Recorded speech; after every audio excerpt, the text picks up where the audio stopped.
control, shoveling dirt in every hole. Predators to condemn your soul, watching you and watching me. We're all connected but separated, misunderstood and so frustrated. A million armies of one have invaded, watching you and watching me. We live behind glass curtains and act like nothing's wrong. Soon you will belong. I know you're out there somewhere. We've watched you for so long. Wait for you to fall. We'll expose you all. I know you're out there somewhere watching me. The little brother wants to make headlines, be immortalized. Everyone's got an electric eye with the digital spies. They've watched you for so long. I know you're out there somewhere watching me.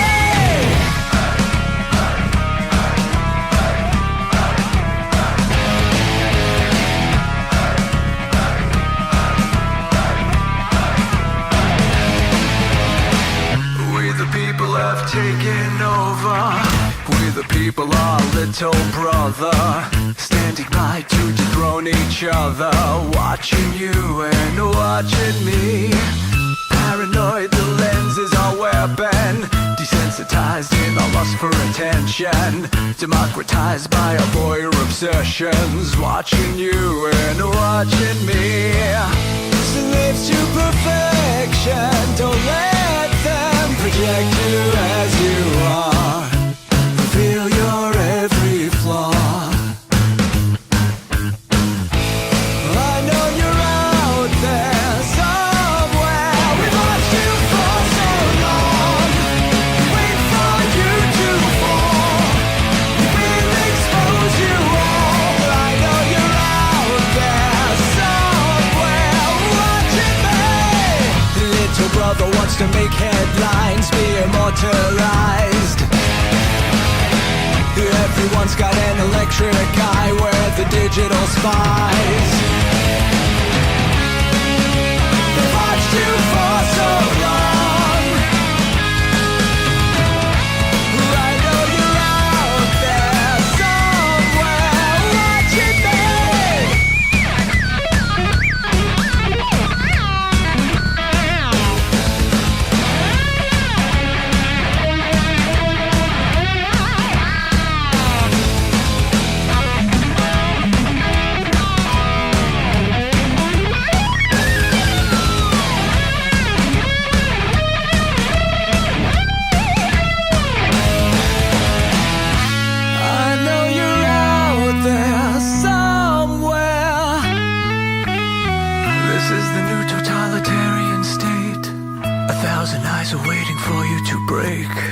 Stay in line, don't make a mistake. We're watching. We've watched you for so long. We wait for you to fall. We will expose you all. I know you're out there somewhere watching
Let your experience begin right now.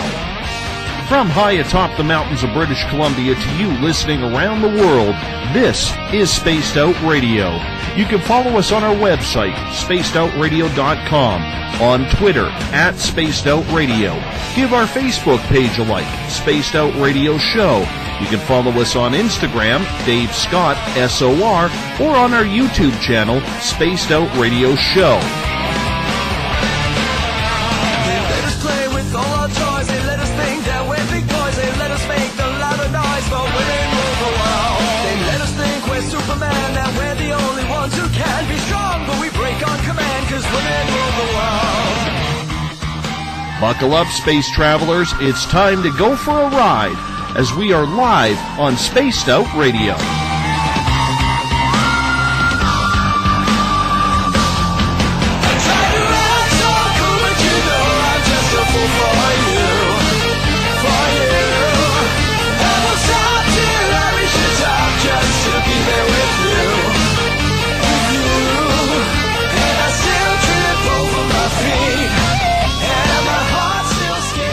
Ignition sequence start. 6, 5, 4, 3, 2, 1. Said the deeper I go, the deeper I fall.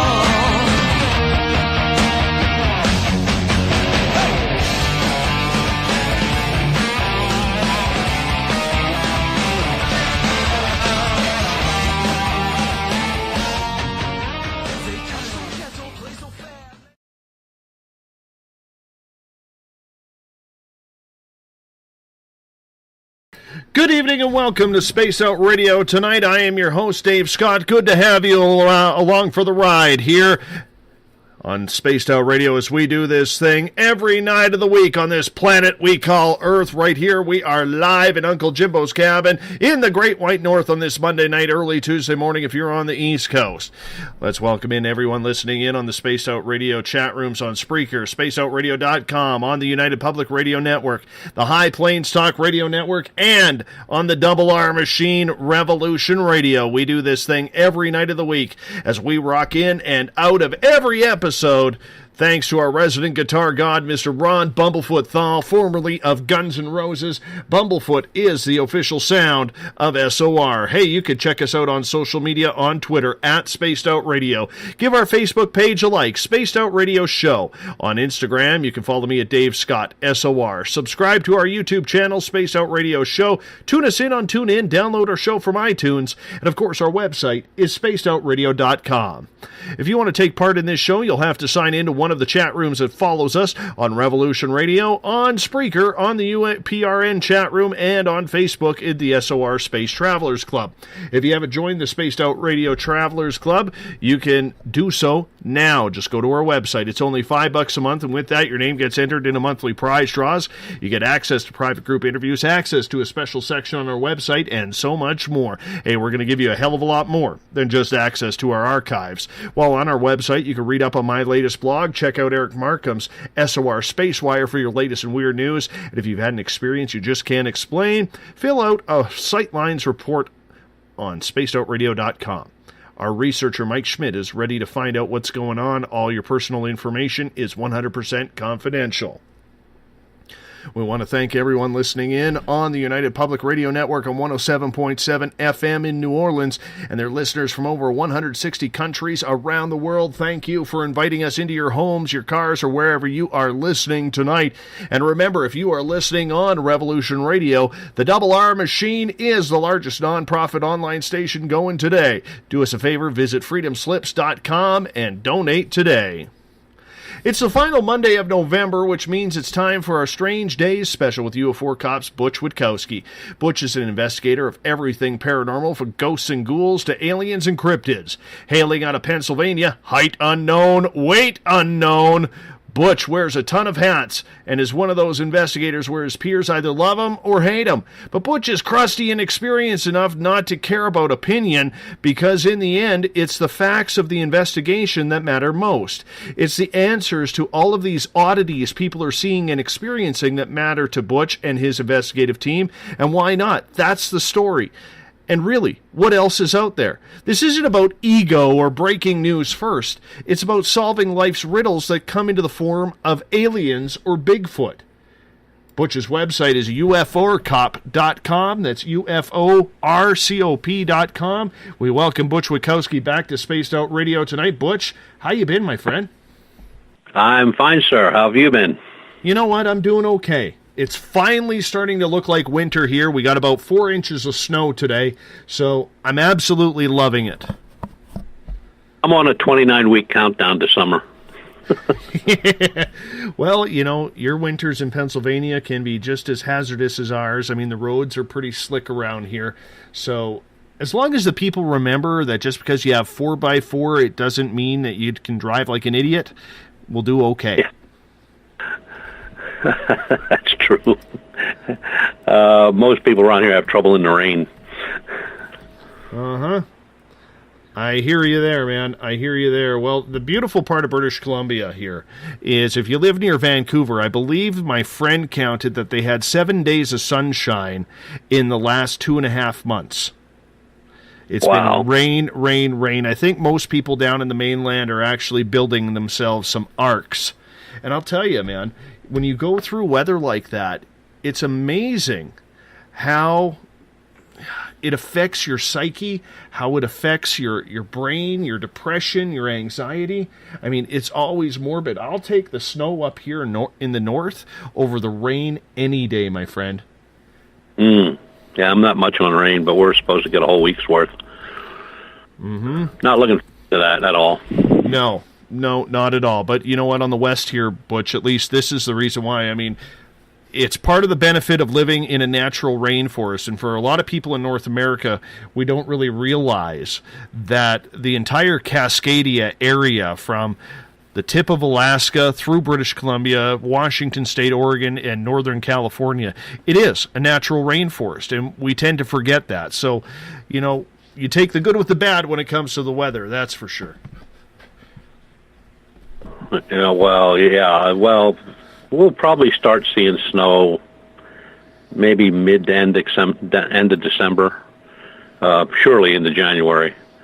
Last year we got nailed a couple of good times, but not all that bad. Well, livable. Absolutely. So what's new in your part of the cryptid world? It's going to be a weird year coming up. I can tell that now right off the get-go by the amount of hoaxes that are trying to be perpetrated. And there's some buttes, but, you know, people really need to know that from the beginning of the very first ever sighting of a UFO, people around the world have been trying to fraudulently reproduce a photograph of a UFO. And, you know, thanks to all the recent technologies we've had over the last few years, breakthroughs of these photographs, you know, they're exposed for what they are, fake. And, you know, you wonder why people do it, and I can only come up with one or two things, which is either self-importance or notoriety. But it's becoming evident over time there may be some physiological or sociological problems with these individuals. However, they usually take their extreme notoriety to task, you know, and we've gotten half a dozen over the last couple of weeks, and really easy to expose them. But, you know, people really have to understand that, you know, any good investigator or investigative team or researchers, you know, they have at their disposal programs like Photo Explosion Deluxe, Adobe Photoshop, CSH Extended Professional Edition, Microsoft Picture It, Passport, and other enhancement software. So pretty much boils down to scrutinizing everything you get, and sometimes it can be done in a few minutes, and sometimes, you know, you'll spend a couple hours at it, and it's just time wasted.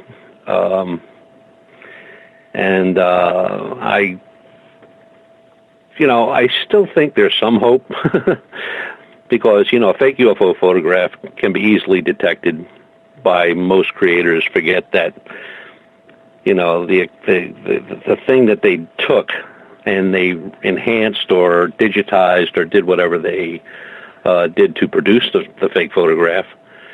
You know, and in this digital age we live in, It's good for them to remember as software programs get more sophisticated and user-friendly.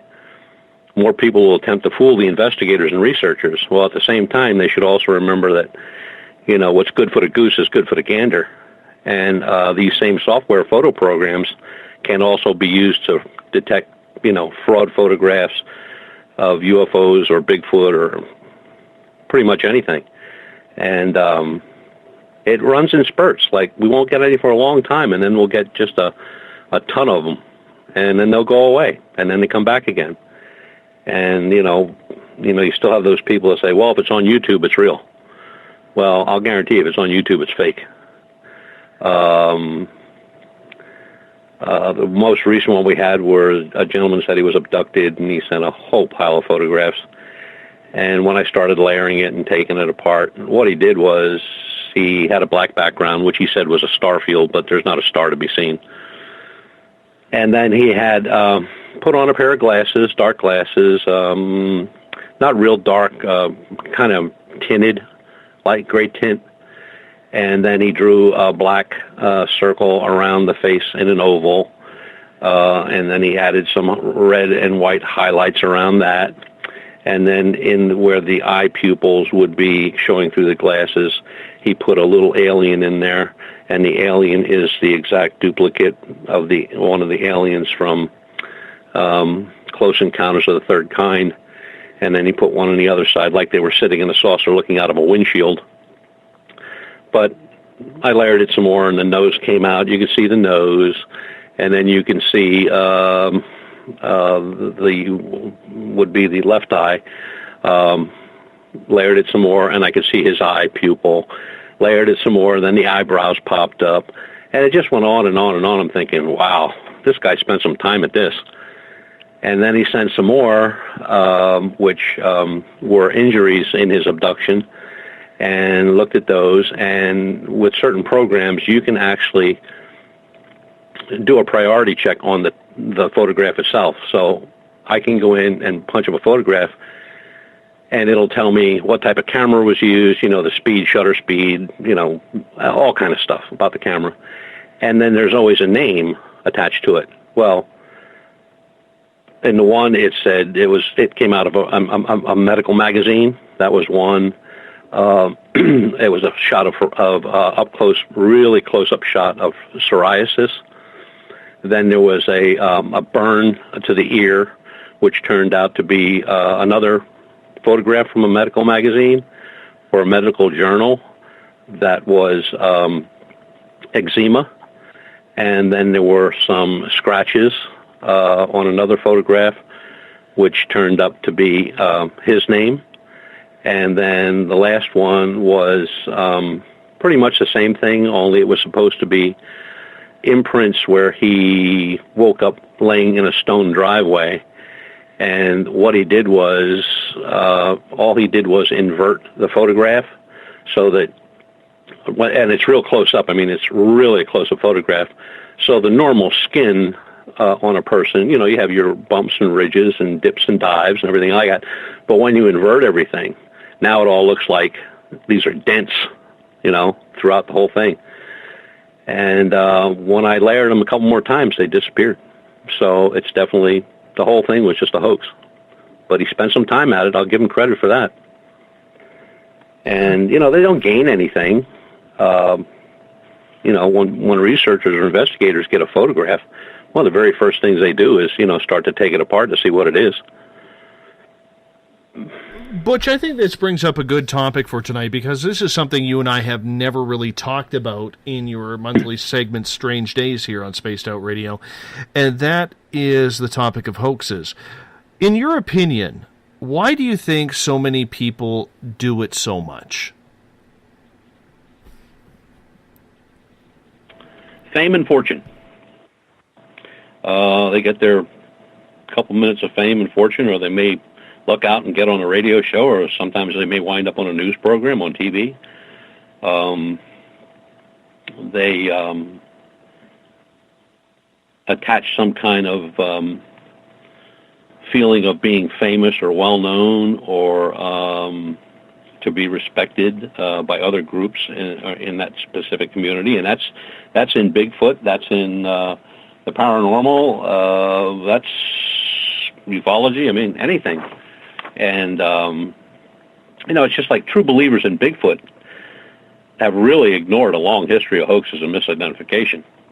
Non-believers say they simply haven't seen the proof, and that's a fact. I mean, how many photographs have been taken of Bigfoot that are just blurry or they just don't register anything? And then you have the same thing in ufology, where every little white dot in the sky turns out to be a craft. And then you have the camera issues, which a camera lens can get a virus, okay? A camera kept in a damp place will actually grow mold. Now, when that camera's used outside or inside or in the dark or in the daylight, and you photograph it, it's photographing that mold just like a microscope would if you'd put a mold in a Petri dish and put it under there. So now you got this really odd, scary-looking thing that all of a sudden is now a craft, or it's an entity of some sort, or it's some kind of telepathic communication from Bigfoot. And the researchers that really do their due diligence and really look at them are the ones that catch them all the time, every time they get caught. You bring up a good point, Butch, in regards to blurry photos of Bigfoot. And I can understand anybody who's trying to hoax, that's probably the first thing you want to do, since every photo of Bigfoot is blurry for some reason. But there's now people starting to investigate maybe the possibility that Bigfoot has the ability to blur cameras or videos. And I realize that is such a far stretch out of the imagination that you'd scratch your head and say, well, I really don't believe that. But not everybody, Butch, is a bad photographer or videographer. Why do you think that is? Take away the hoaxes for a second. Well, the first thing is, which is the most common thing, you have somebody out on a paranormal expedition or a Bigfoot expedition, or they're doing a star watch looking for UFOs. And if the camera they're just carrying it, they got it slung around their neck.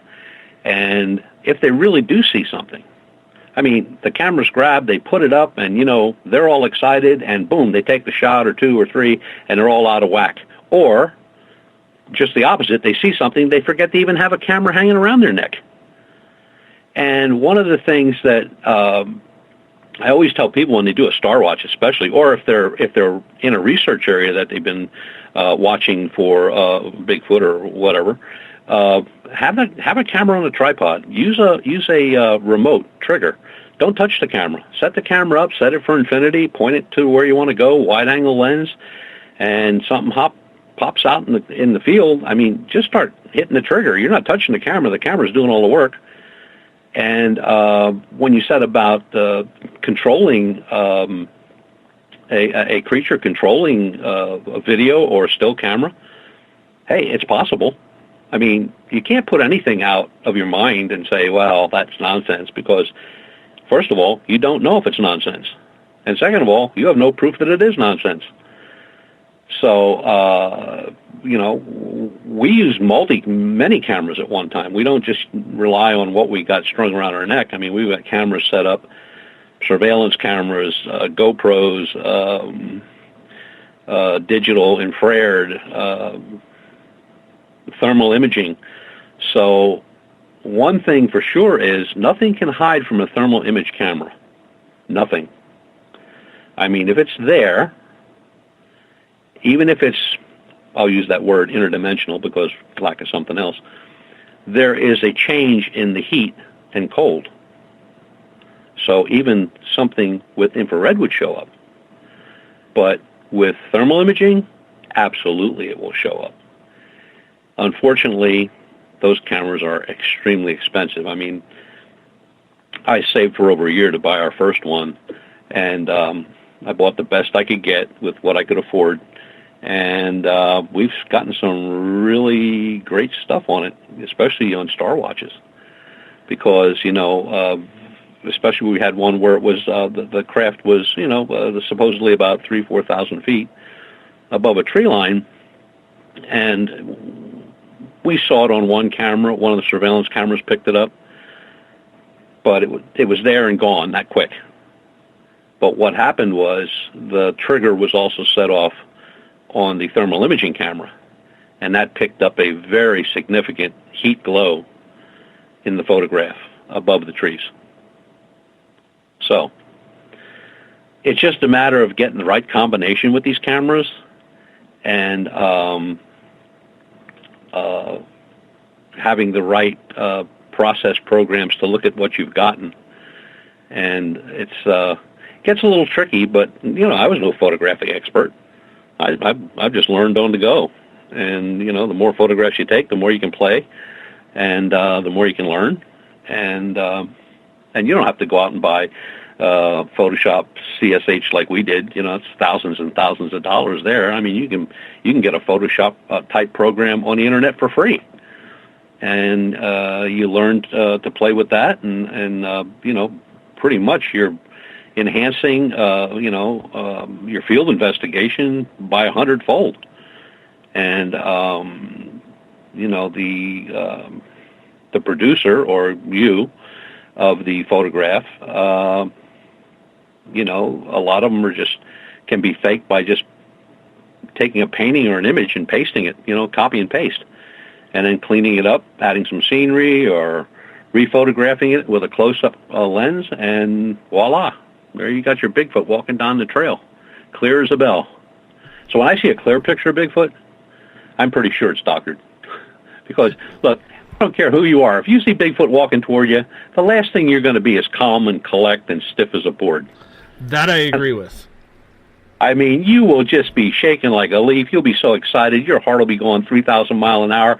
That camera will be shaking like it's on the back of a tank going through a mud field. So it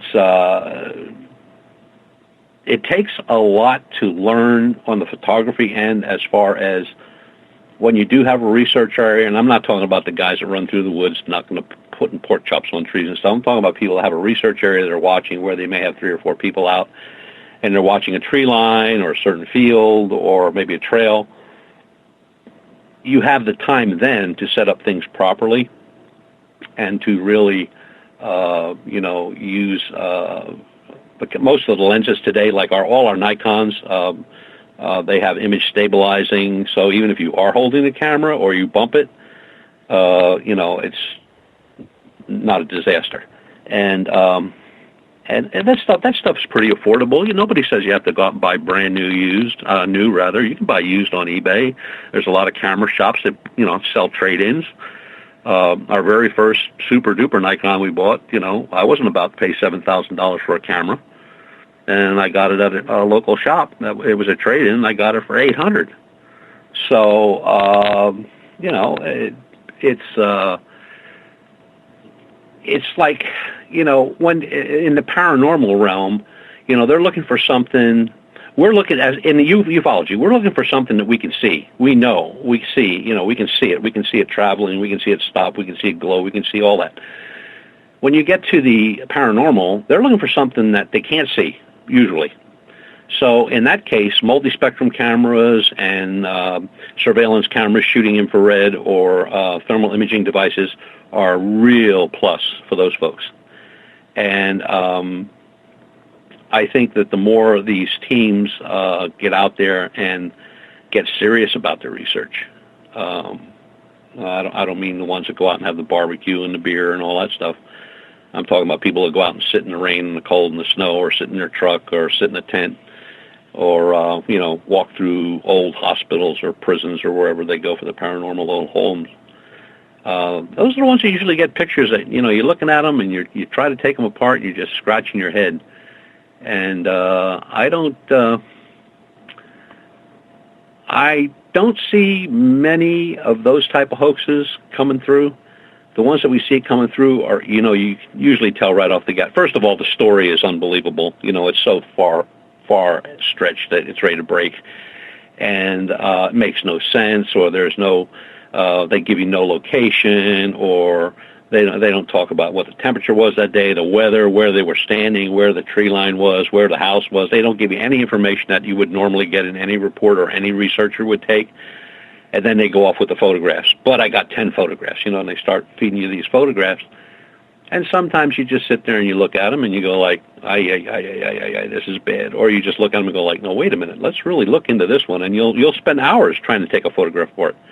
And you may come up with a little glitch here and there, but that could be, a reflection off a window or a mirror or a shiny object, a car bumper, anything. So that's another thing. When you're using these cameras, you got to make sure there's nothing around there that's going to flash back into the camera. We had one where up in Shanksville, Pennsylvania, where the plane went down on 9/11. They have a huge memorial. This guy sent me a picture. And I looked at it when it first popped up. It was taken off his iPhone, and I went, oh, my God, this guy's actually got one. And there was this craft with 3 lights and turquoise looking, and I thought, wait a minute, turquoise looking? That don't make sense. Turquoise. Why turquoise? But that was what was in the shot. So I started playing around with it, and then it dawned on me, and my ignorance, I forgot I could do it. But I turned it into a panoramic shot. So I took everything in that camera's eye and put it onto one photograph. And sure as shooting, he was shooting directly into the sun. The sun was reflecting, bouncing, of course, into the camera, which caused an issue, lens flare. And then, again, the sun was hitting this shiny turquoise marble wall, which was throwing it back up into the camera. So the camera was actually getting lens flare from 2 things, one the sun and one from the wall.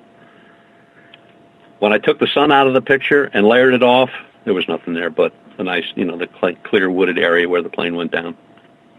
Butch, I have some camera questions from our audience here, if you don't mind.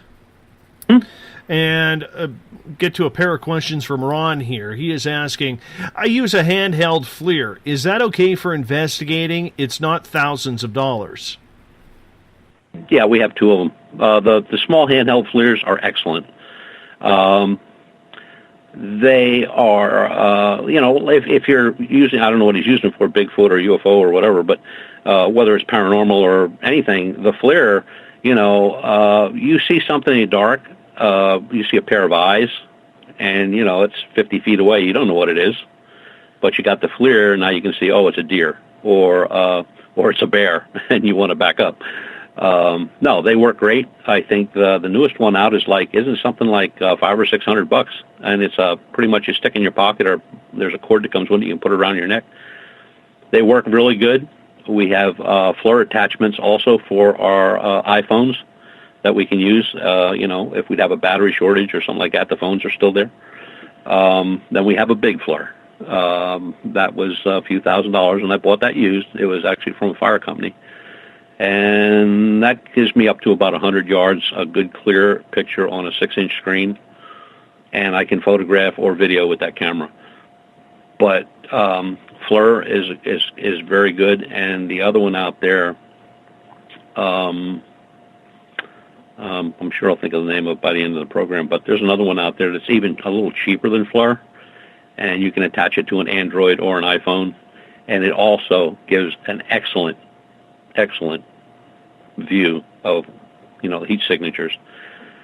And what I like about the FLIR and other ones that are out there is that they give you the choice of, you can view through black and white and just gauge by the shades of black and white, or you can go to colors that are very peak to your eye, like maybe red for heat and extreme blue for cold, and they work.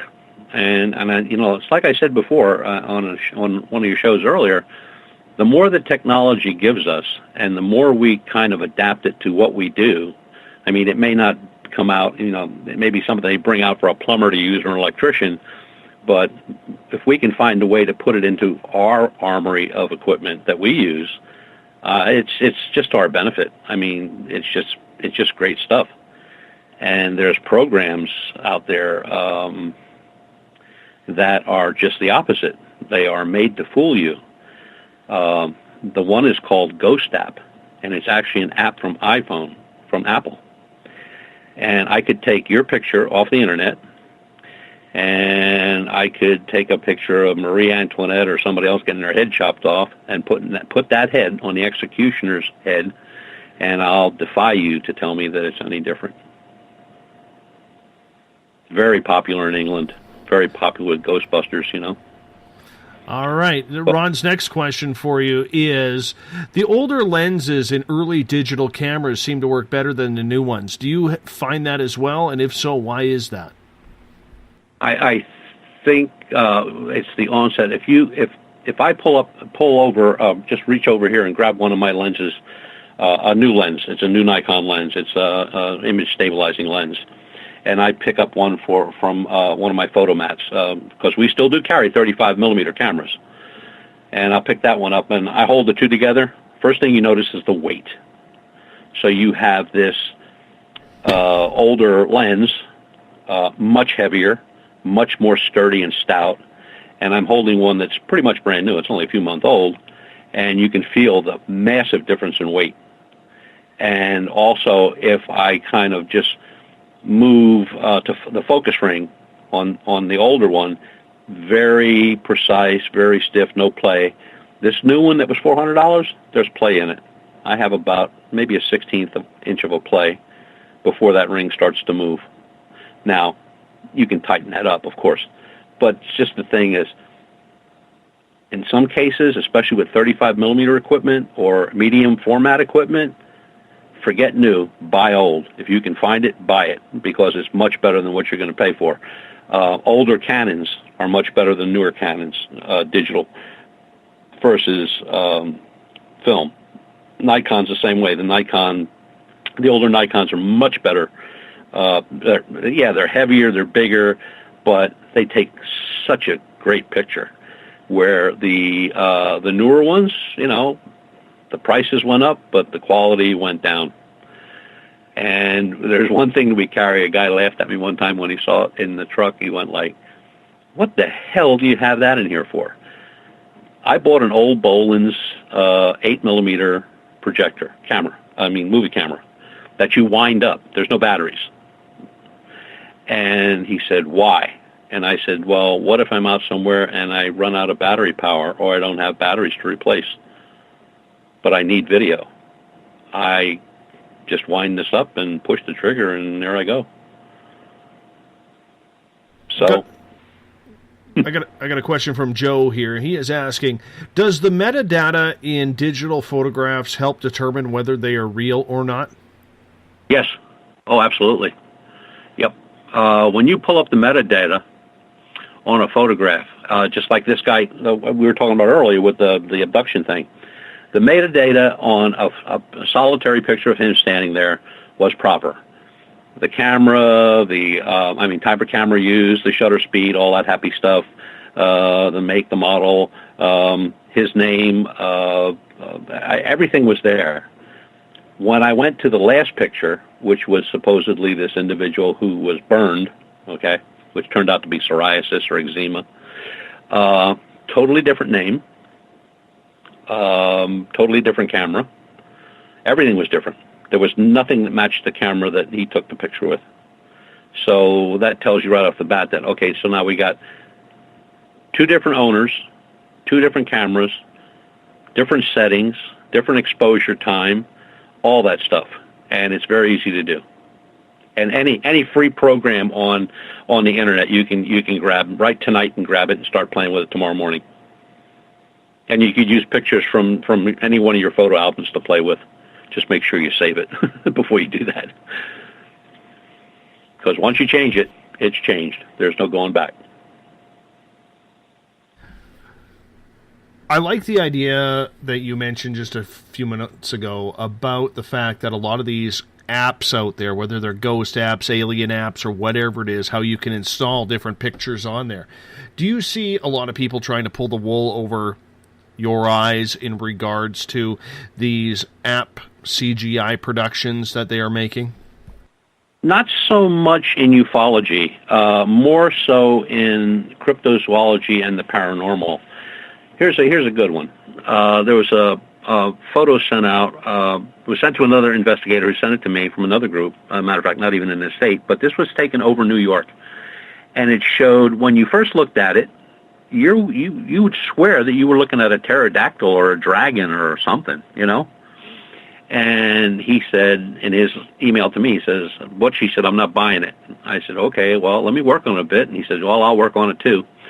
And when you got done removing all the layers and the colors and all the stuff that the guy put in, I was looking at a crane, a regular old crane flying through the air. So what he did was, with this program, and I don't know which program he used, I didn't go any further after that, but it was probably a Photoshop type program. He extended the wings, okay? He took out sections of the wing to look like they were scalloped, like a dragon would have. He shortened the neck. He took the long beak off and kind of snubbed that up. He extended, because the bird in flight, a real bird in flight, their legs are facing straight back, so it just looks like a black line behind them, but that's their legs. And what he did was he clipped off the feet, and he put another line in there, so it looked like one single line, and at the end he put a little arrow-type point, which would have been like a dragon would have had.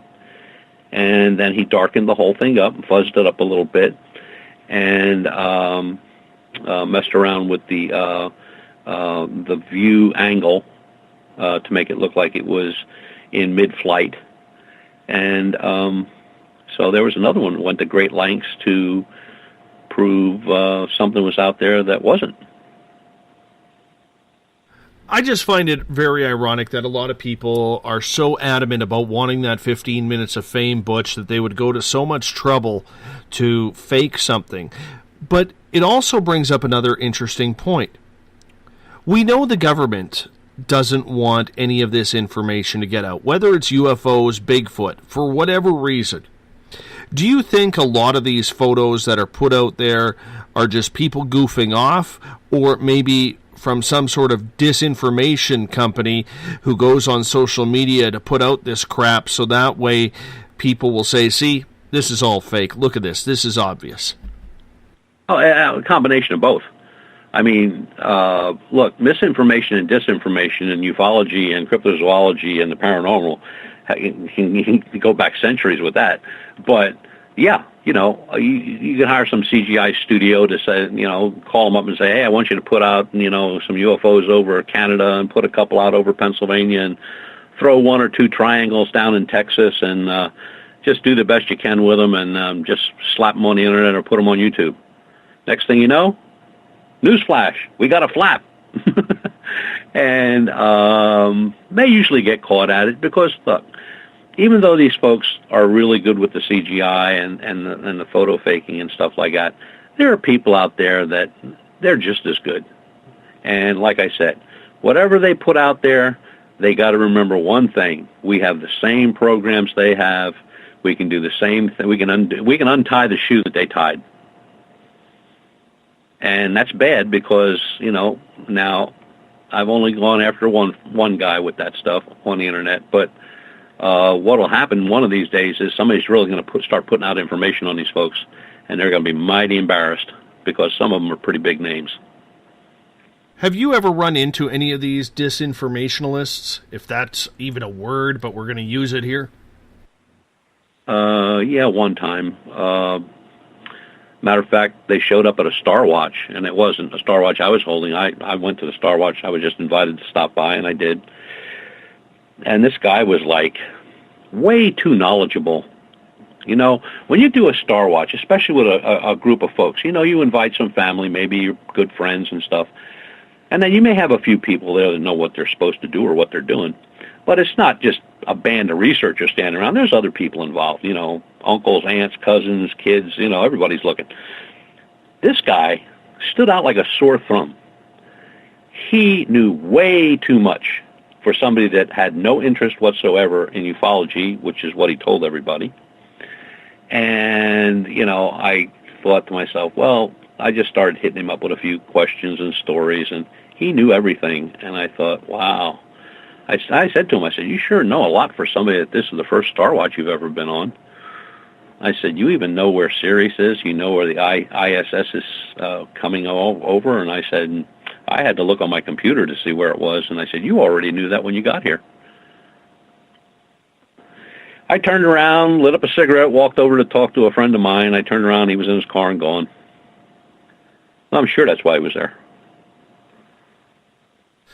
What's the purpose of that, do you think? I know it opens up a whole different can of worms from what we're used to, but, I mean, is the government still that adamant to try and deny all of this going on, considering that they still allow all of these UFO topics on television, on radio like we do? I mean, they could easily shut down the information stream if they wanted. Well, see, it works to their benefit because, you know, you have a whole group of people in ufology that are looking for disclosure. And the government pretty much said, well, you have disclosure. There are pictures out there. There are things we can't explain. There's Area 51. There's Roswell. I mean, there's this, there's that. They start throwing all this stuff back at you. And, yeah, it dissuades some people who said, oh, okay. So they say, yeah, they do, you know, or especially the stuff that comes from space. You know, the astronauts see this and they cut the mic off so you can't hear the conversation. Or this flew past the ISS and they cut the mic off. Or, you know, the newest one out is a French astronaut on the ISS that yells into the microphone down to ground control. You got to notify the people on Earth immediately, and then the mic gets cut off. Well, that could be CGI. That could be the government. I mean, the more you keep people involved and the more you feed them, they can only handle so much. I mean, if I had 10 reports tonight of UFOs in 10 different parts of Pennsylvania, I'd be going crazy. But I don't really go like that. I watch areas and, you know, I keep tracking areas where there are similar sightings of the same type of craft or the same thing, and then, you know, then you start going like, well, what was the weather that day? And you can pretty much narrow it down to every time we've gone out now on any of these watches, we've gotten hits and great photographs. And not only with digital. I mean, I have a 700 millimeter lens on a Nikon 35 millimeter. And what are you going to doctor there? The film? You can't. That's why most police departments, even though they have digital cameras and use them 99 times out of 10, they still have 35 millimeters for documenting evidence. Even crime scenes are documented in digital and 35 millimeter. Just in case you got a defense attorney jumping up and saying, well, you can doctor that, can't you? Yeah, but here's the same picture in black and white and color from 35 millimeter cameras, and here's the negative. Now you got them. Because if you doctor a negative, it would be like hitting your thumb with a hammer and just watching it just turn all kind of colors and misshapen and everything else, blood, the whole nine yards, and whatever you had before you hit that thumb with a hammer, it doesn't look anything like that anymore. So it's different. It's getting more and more technical all the time, and when I tell people, look, it doesn't take a lot of money to get the equipment you need. Buy it used. Don't go buy new unless you're rich or you got a really nice wife like I do and supplies me with some stuff. But these GoPro cameras, you can get GoPro cameras that are less than $50. They're knockoffs, but they work. We have 4 GoPro cameras on the truck. The first 2 I spent $1,000 for 2 of them. The last 2 I spent $50. They work the same. Everything works together. I can switch parts from one to the other. It's the same camera. So I don't need to have that name GoPro. I can go with the one that says your camera.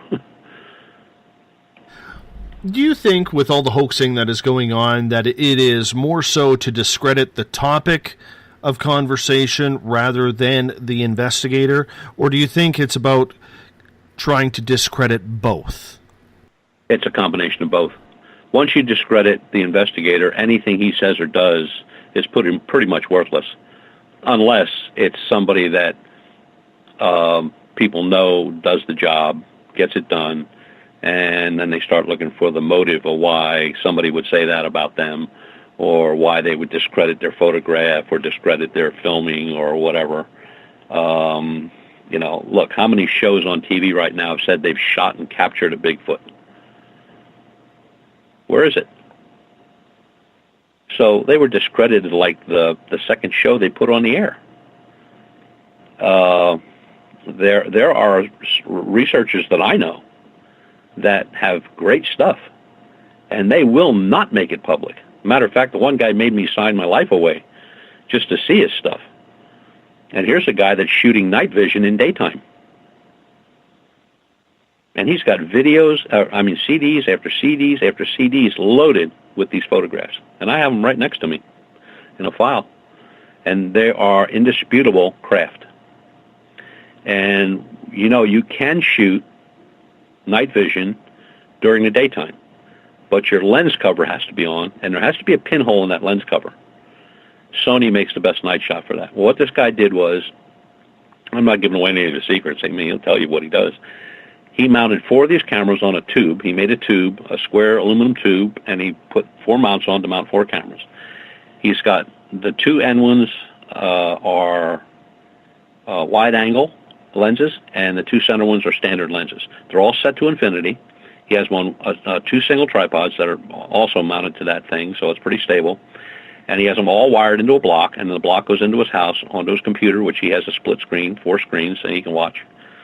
And that particular computer, he just turns it on, fires up the cameras. They're all running on electric. There's no batteries involved. And he just lets them run. And, at the end of the day or whatever, he pulls out his information, and he starts looking to see if he got anything. And he's got some great stuff. Really great photographs. And they are definitely not. I tried to pull one apart. Didn't work. Didn't happen. So what I was looking at is what he had. So there are researchers out there that really put the time and effort and money into doing it. And then you got the fame whores that, they'll do anything they can to get their name out there. They started a new group, and they need to get popular, or they need to push their name out there, and they'll do pretty much anything to get it done. That brings up a good point, though, because I'll tell you this.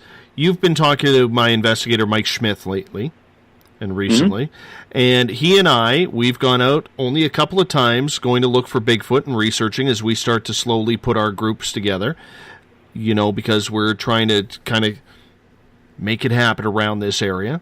And we've already found 2 prints. Now, a lot of people who are investigating this will say, BS, there's no way that quickly you've already found prints.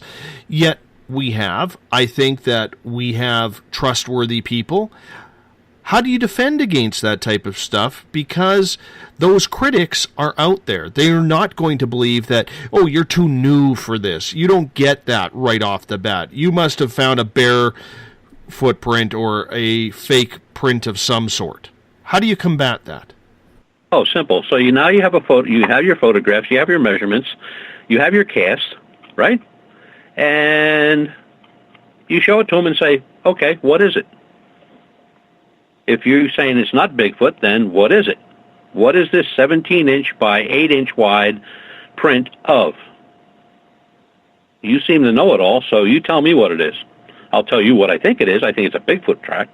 You tell me what you think it is. It ain't the neighbor's cat. It ain't the neighbor's dog. So let's hear it. What do you got? What is it? When you challenge these folks, you'd be surprised how quiet they get, because they don't have a clue. And it's very sad, but I know some people get rattled when somebody that supposedly has this quote-unquote experience of the ages tells them that they don't have anything.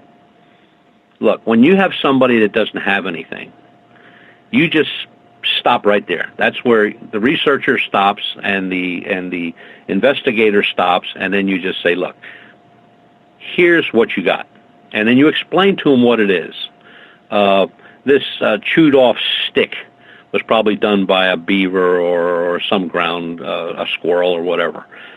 So it's not Bigfoot's toothbrush or hair comb. This print you have, which is now, I'm looking at it, and it's 6 inches deep. For something to make it 6 inches deep, and there's only one of them, 6 inches deep, this thing has to weigh close to over 1,000 pounds to go through the soil 6 inches. So what else has happened in this area?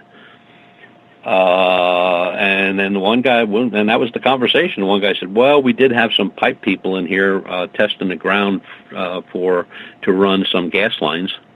I said, so this could be a piece of machinery that was placed in the ground, or it could have been something that was put there, a cement block or something, a heavy block or a piece of steel or something. Well, yeah. I said, okay. So don't feel bad.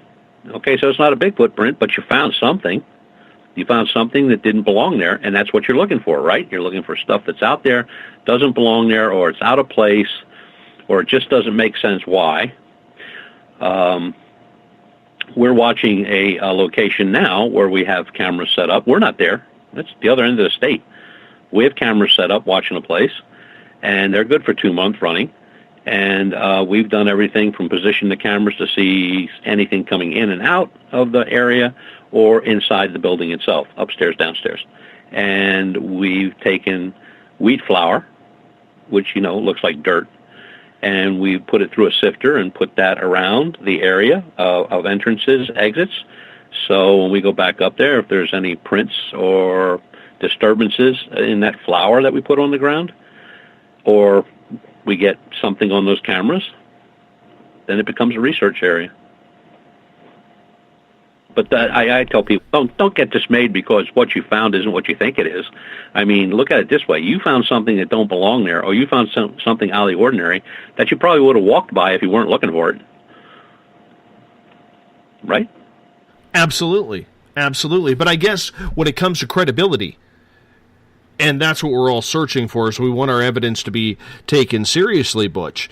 There still comes a time where, at what point do you say, okay, I'm going to release this, because if I'm too new, I don't want people to think that I'm making this up. Or just because I have a radio show, I don't want to say, hey, this stuff follows me, and look what I found. I went out in the bush for 20 minutes, and I already found a print. You know what I'm saying? I mean, that looks hokey to a lot of people. Yeah, but then there's a way to combat that too. That's when you're at that point where you want to put it out there, but like you said, you're too new and you're afraid people are going to make a jerk out of you. So what you do is you contact somebody who's been in a long time doing it, and it could be in anything, even a police investigator, your local cop, your local detective, and show it to them, and they're going like, yeah, I don't know what the hell that is, you got something there. Now you've already put up your first wall of defense. You're not the only one claiming that what you got is what you got. Now you have somebody with a background, whether it be somebody in the field, or it's a local detective or a forensic guy. It's just like, people only say that to people and try to shut them down when they think they have something. So the scenario would be, okay, Dave and his team got these footprints, and they're all casted, and they're all photographed, they're all measured, they're all the same, they're showing dermal ridges on the bottom. I mean, this is really good stuff. But Joe Blow, who lives 50 miles away, saw some pictures of them and said, oh, no, they're fake. Somebody made a wooden cast, this and the other thing. And now he starts to attack the credibility of the photographs and the team. And then you put the final paragraph in and say, like, well, we took these to a cryptozoologist guy down in New Hampshire, or we sent we made copies of the cast and we sent them to a forensic lab, and they have no idea what the hell they are. So what makes you say that they aren't what they are? And can you get a hold of these people, or can I have these people call you and you can explain it to them? I will guarantee it's the last time you ever hear from that guy. Ever. Under any circumstance. Because it's nonsense. Everybody wants to be the one that drags Bigfoot out of the field by his butt and throws him in the back of a truck and calls the local newspaper. It's not going to happen. And these people that claim DNA.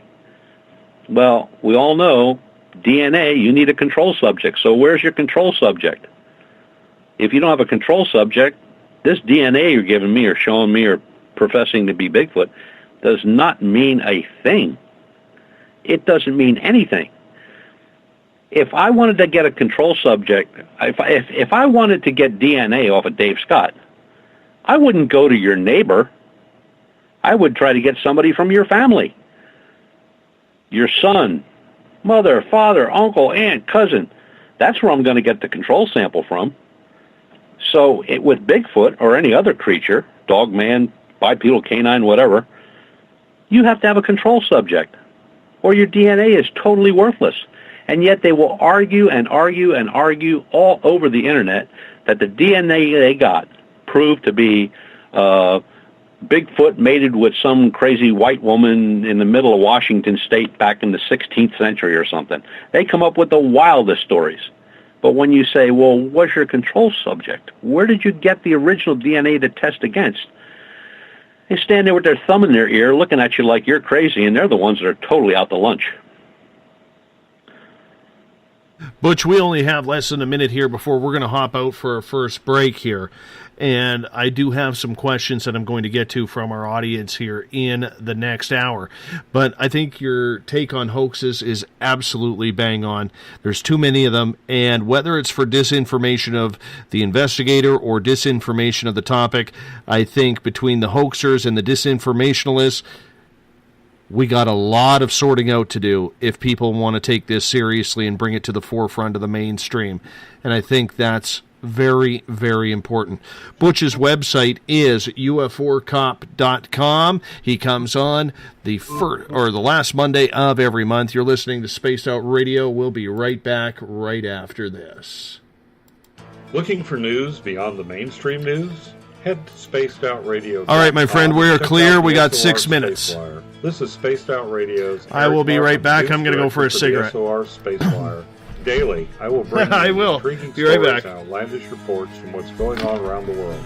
UFO sightings, paranormal activity, conspiracies, alternative health, and so much more. And if you have news, email me at news@spacedoutradio.com.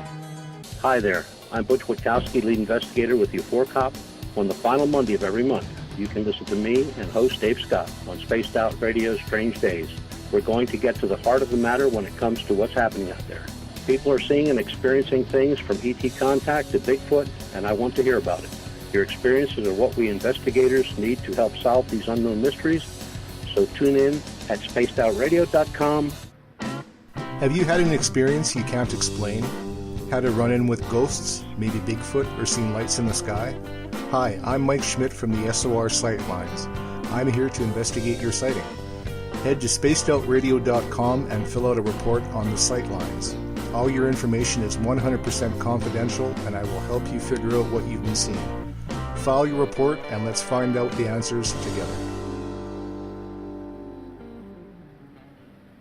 Visit purpleplates.com today. For over 40 years, the Purple Energy Plates have been delivering amazing results for their many customers. Inspired by the great genius Nikola Tesla, the harmony, healing, and energetic effects of the plates have proven over and over to be beneficial and often miraculous to thousands of customers. With their money-back guarantee and the many benefits, how can you afford not to get one? Check their site for daily specials and choose from their many energy products. You won't be sorry. Visit them today at purpleplates.com for mind, body, and spirit, and expect a miracle. Strange creatures lurking in the night, the sounds of wood knocking in the forest, odd happenings right out of a fictional world. These are the reports I love. Hi there, this is author Ronald Murphy, and I would love it if you join me and Spaced Out Radio host Dave Scott the second Wednesday of every month on our journey into the unknown land of cryptozoology at spacedoutradio.com. From Mothman to Frogman and everything in between. Hey, they don't call me the crypto guru for nothing. Are you interested in advertising on Spaced Out Radio? Head to our website at spacedoutradio.com and click on our advertising tab. There, you will find an assortment of ways you can get your product out there with us, from radio commercials to banners and social media. Have a product you like our hosts to endorse? We can do that too. Visit spacedoutradio.com for more details.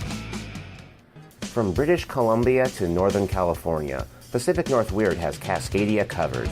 Check out our feature videos at spacedoutradio.com, where I, Vincent Zunza, and my super sleuth partner Alexandra Sullivan track down the weird and strange stories from around the Pacific Northwest, from Bigfoot to Mel's Hole and everything in between. This is what makes life exciting. So why report the normal when we can report the Pacific North Weird right here at spacedoutradio.com. Oh, there's only one way to rock. Loud and proud. In high definition. Radio 702 rocks. Las Vegas. Have you ever had an extraterrestrial experience? One you just couldn't explain? Well, maybe I can help. Hello, I am Samantha Mullet. On the second Tuesday of each month, I will join Dave Scott on Spaced Out Radio to bring a human aspect to ET contact. It's something I've lived with my entire life, and I'd love to help you understand. Let's share our experiences. The ET Experience, the second Tuesday of each month, only on Spaced Out Radio. Hi there, this is Jolene with Reveal Reiki and Readings, and I want you to relax. Let me help you chill out and get in touch with your body, mind, and soul. In this busy world, sometimes we need to let go, and this is where I can help. Visit my website, rivuletrndr.wix.com/rivuletrndr. Every Saturday and Sunday night, as Dave Scott wanders aimlessly in the wilderness, you can come hang out with me, James Tyson, in Spaced Out Weekend. Starting at 9 p.m. Pacific, midnight Eastern, I'll take you along as we talk with some of the best experts in their fields.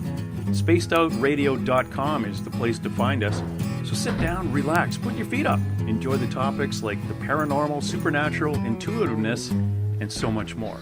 I got runners full of snow after having this to is your psychic medium, Joanna, turn my Christmas and I would lights love off. it if you would join us every other Sunday on Spaced Out Weekend. With host James Tyson, we'll bring you personal psychic messages on two mediums and a large. Questions about love, life, career changes. We would love it if you would come and join us live. Call in and listen in for the experience. Allow us to open the doors to your other side. Two mediums and a large. Heard only on Spaced Out Weekend at spacedoutradio.com. Would you like to become one of our space travelers? All you have to do is click on the Space Travelers icon at spacedoutradio.com. For only $5 a month, you can get access to some great prizes, as well as private monthly shows, newsletters, and a members-only section on our website. Become a space traveler today.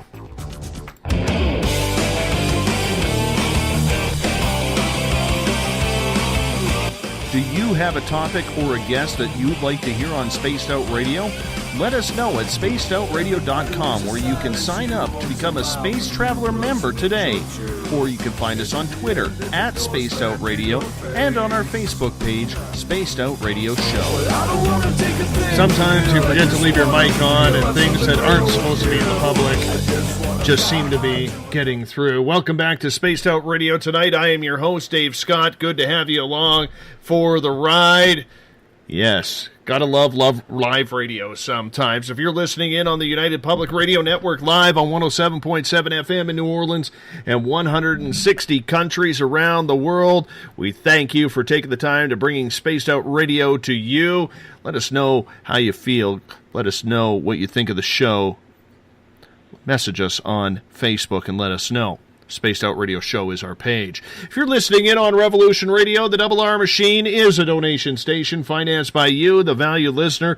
Do us a favor, visit freedomslips.com and donate today. And let's check out on the Bill Cardwell password. Oh my God. Hamamelodanthamum. Hamamelodanthamum. Anyways, that's what it is.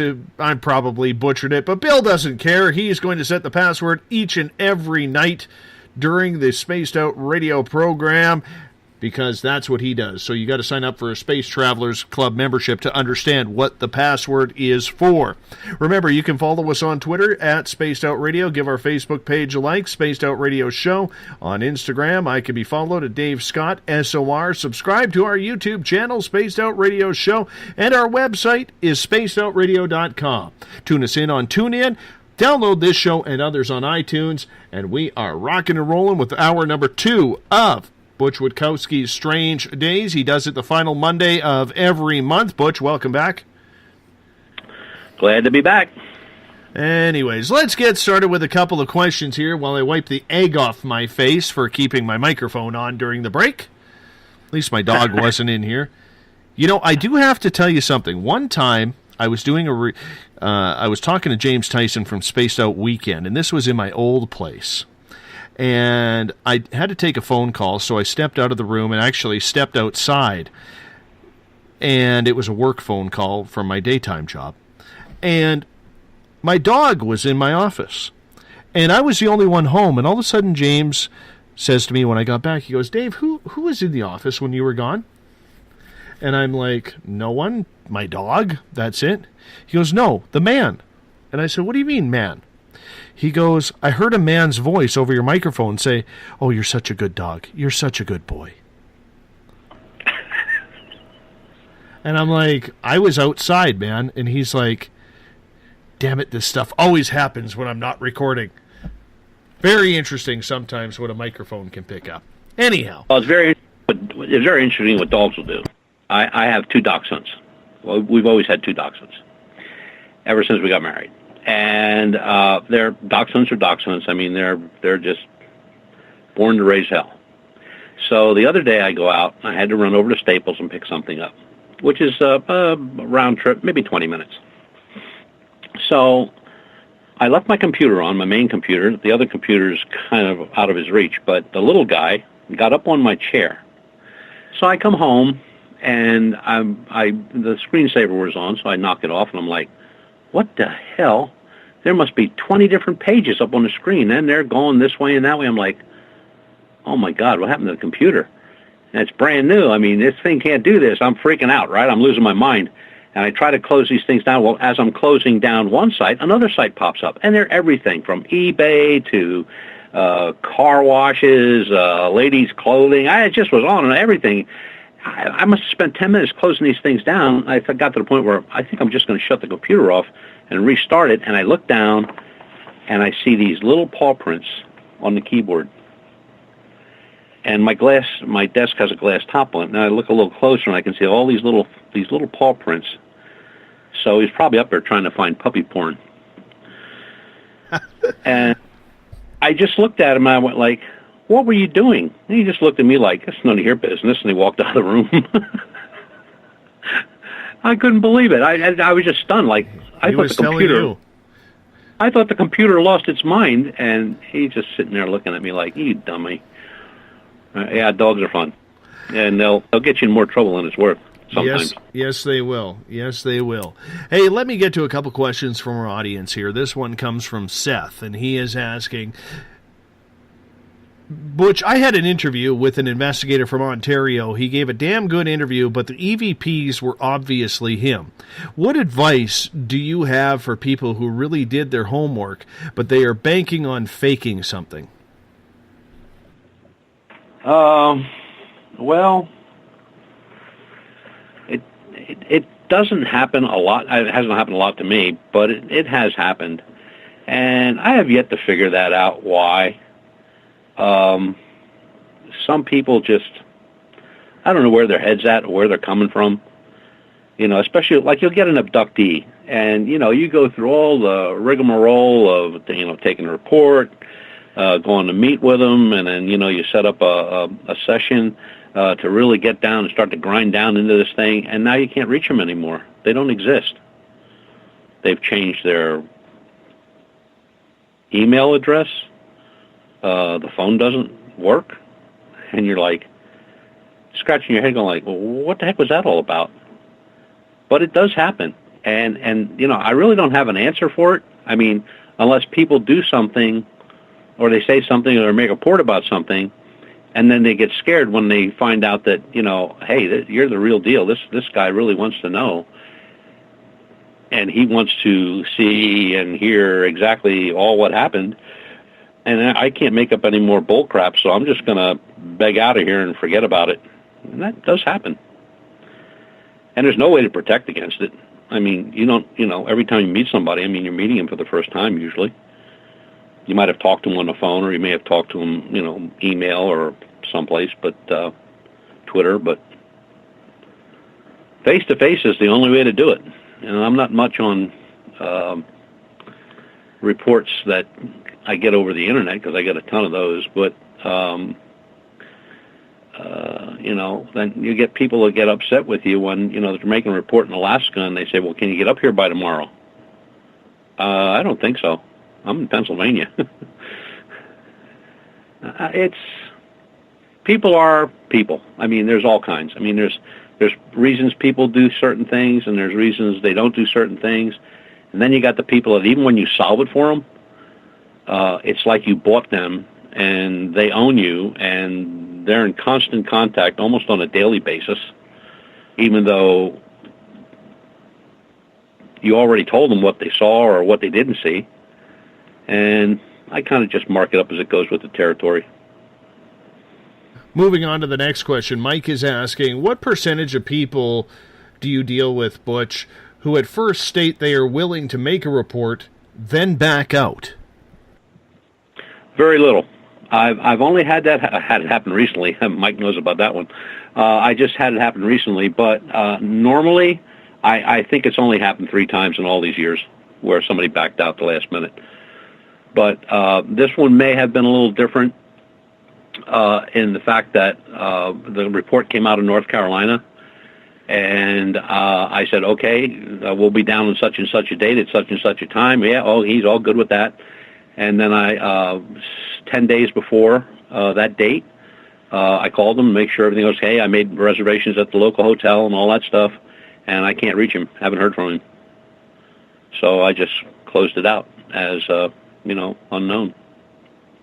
Why I backed out, I have no idea. And there's many reasons. Sometimes the reasons are family. The wife sees something or the husband sees something, and the opposite. The husband or the wife says, you're not having people down here, or you didn't see that, you're crazy, or, all kind of reasons. Or they think that, if they see people walking around the property with all kind of electronic equipment or setting up cameras, then the neighbors are going to think they're crazy. There's all kind of excuses, but it's only happened to me 3 times, so I guess I've been pretty lucky that way.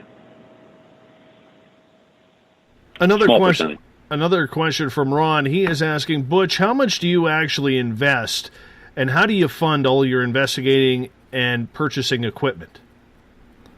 Well, I've been at it 27 years now, and I really didn't get into purchasing any type of equipment until maybe the 3rd year when I started getting a little of this and a little of that, and as time went on, and I had a very good job. I worked for a Fortune 500 company, very good salaried.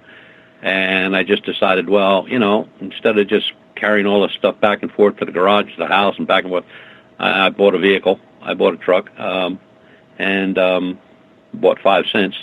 But as I went through and I could see things getting more technical, then we really started investing in, top-notch equipment and stuff that would get us through the job. I can go anywhere right now, just, get a coat on, some boots, and jump in a truck and go, and I got everything in that truck I'll need. And I don't care if it's a paranormal investigation or a sighting of a UFO or a Bigfoot or a cryptid or anything. Everything is in that truck, from computers to satellite communications. I have communications with all my teams anywhere in the country from the truck. So I can do anything out in that truck. And if I have to stay overnight and there's no hotel, there's heat. I have heat, auxiliary heat in the truck. I have clothing. I have food. I have everything out there that I need. And basically it was funded out of my pocket over time. And, if I saw something that was really expensive, well, then I'd get rid of a couple pieces of equipment to get that piece of equipment. And I just kept building it up over the years to what it is now, which is a small fortune. The technology is quite addicting, is it not? Because you want to have the best equipment possible that's going to help your investigation. Of course, there's always a budget because nobody's getting paid really to do this. But on the flip side, you have to check out that technology just in case that's the one that uncovers the mystery that you're trying to solve. Mm-hmm. Yeah. So it really is a financial catch-22. Yes, it is. But I'm retired. When I retired, everything came my way, with pension, and cash funds that I had put up. And so, I'm comfortable. All my stuff is paid off. It's a brand new truck, 2016 Ford Transit, medium roof, so I can walk around in it. All the radios and stuff I had professionally put in this time instead of me going out there with the hammer and chisel and all that stuff. Had everything done professionally this time because I figured this is the last time I'm doing it. And it works out quite well.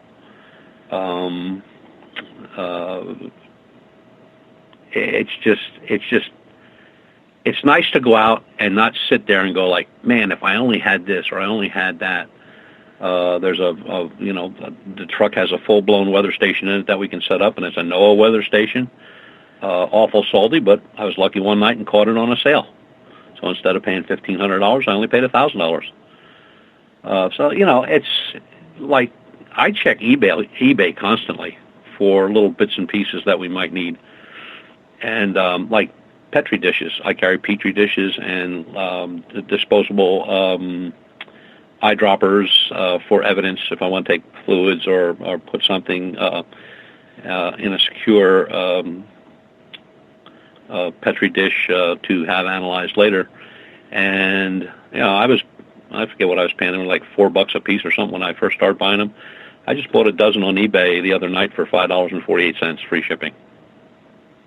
So you got to get a little crafty when you're doing the financial end of it to buy equipment. But most of the equipment you can get on eBay or pawn shop. Pawn shops really have some great stuff. Or just watch want ads, Craigslist. But it is what it is. The money's gone, so at least I got the equipment to show for it, and I don't have to worry when I go out somewhere. I have everything with me. Eric has a question for you. He's asking, Butch, do you find it necessary to disable the autofocus feature on your digital cameras? We do on the infrareds. The two Fujifilm S5 Pros that we have, the autofocus is super fast. I mean, it's super fast. The one I have disconnected, I have turned off, and the other one I don't. And they'll both take the same picture. And but infrared, if you're using infrared film or infrared lens or infrared camera, that's, the mirror's been changed and everything, you definitely want to have that autofocus turned off. Turn that feature off, because it will not work. You will get an out of focus picture every time. There's a lot of groups popping up left, right, and center when it comes to the cryptid world, whether it's UFOs, paranormal groups, and everybody gets into it for their own reasons. I don't think there's a wrong reason to get into it unless you're one of the people who is actually trying to, make it to television or think you're going to be the next reality TV star, and there's enough of those people out there. Indeed, you would know that. But for those who are trying to do it for the real reasons, what is your recommendation to people when they start out to do this? What do you tell the rookie people?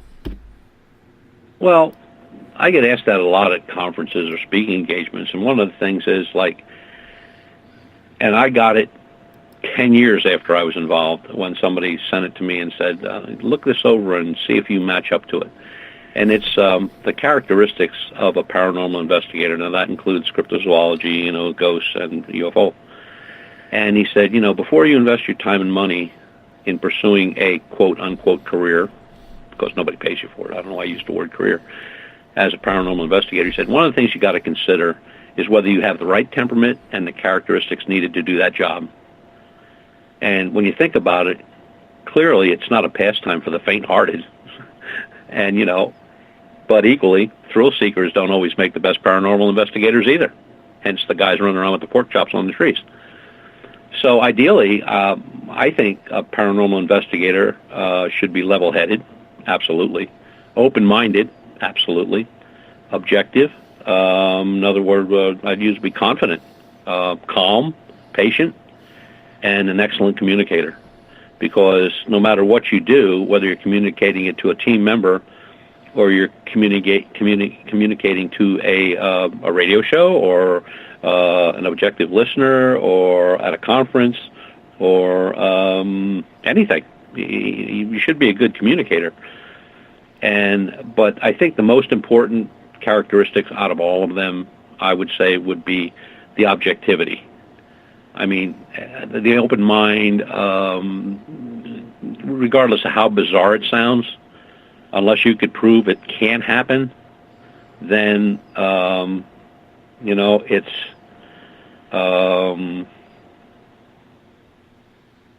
not good to make judgment before the whole story is out or the investigation's completed or the evidence is examined. And most events that are reported by paranormal folks they actually do have a rational explanation, whether it's ufology or, the Bigfoot in the woods is now a tree stump, or the guy having headaches at night because he's sleeping next to a power surge, or the UFO the guy's been bragging about for 3 months is a comet, or something else, or the ISS. But a good paranormal investigator, he'll realize that, and he'll remain level-headed, however compelling the case is for investigation. But rushing to conclusions, like a lot of them do, without proper scientific investigation, is just a sure way of getting that investigation discredited. I've said it from day one that, thorough investigations got to be carried out, not only scientifically, professionally, forensically, and with those results communicated appropriately as well as documented. Documentation is extremely important, and that should be the aim of any reputable investigator. Mm-hmm. And then the next step is the case background research, learning to do that, learning to use those tools like libraries, newspaper archives, books, study guides, all that stuff. And then that's followed by equipment and knowing how to use it. But for a lot of people out there, Butch, maybe it's just their own experience that takes them into the bush or into haunted places, or maybe has them staying up until all hours of the night to try and find that UFO flying in the sky. And you can't blame them for wanting to learn, because maybe, just maybe, they're exactly like why I started this radio show. They just aren't finding their answers that they need on the internet. So I guess what I'm asking, because there are so many different theories and answers, when somebody comes up to you and says, I want to start a group, how do you get them to start? What do you say they need to focus on? Well, the first thing you need to focus on is, what do they want to study? I mean, if they're just going to say, well, I want to study it all, well, that's impossible. That's just not, you can't do it, not off the get-go. And then the thing is there a local group in your area that's, they're engaged, okay? They're out there doing their thing. Attend one of their meetings. Get to talk to them. See if you're getting the answers you'd like to hear, or that they actually do what they say they're doing. And look, in the state of Pennsylvania, we have 279 paranormal groups in the state. We have another 300 plus outside the state that investigate inside Pennsylvania. So paranormal investigators are bumping into each other. I mean, how many times can you investigate one old house that's been investigated probably 100 times prior? Nobody ever sees anything. Nobody ever gets anything on film or any other evidence. But they keep going back. And then I always tell them, like, if you get involved or you get in touch with any group that wants to charge you money to belong, or that wants to charge to have you come out on a trip with them, just stay away. Just stay away. It's no different than dealing with a newspaper or the television station. You're paying, there was a group down near Philadelphia that was charging $300 to cleanse a house.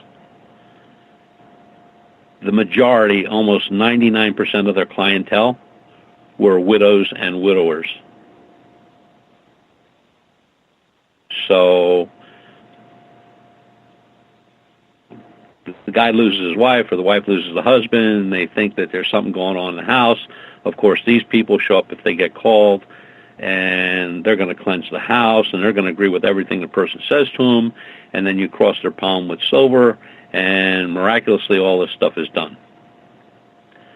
So there's a dark side to every part of it, whether it's ufology or cryptozoology, paranormal. I always tell people when if they want to start a group, use like-minded people that you know and you know for a long time. Maybe a guy you went to high school with, or somebody you used to date back in the 6th grade. It doesn't matter, but know the person and know what they're like. And are they going to be that level-headed, open-minded, objective, calm, patient, excellent communicator we just discussed, or are they not? Because if they're not, don't waste your time. Do it yourself. I mean, I started by myself. And I just met like-minded people over all these years, and some of them are some of the best investigators in the country. And they have their own groups, and they're involved in other groups, and they're involved with me and my groups, and I'm involved with them in their groups. So it's very difficult to just come up with a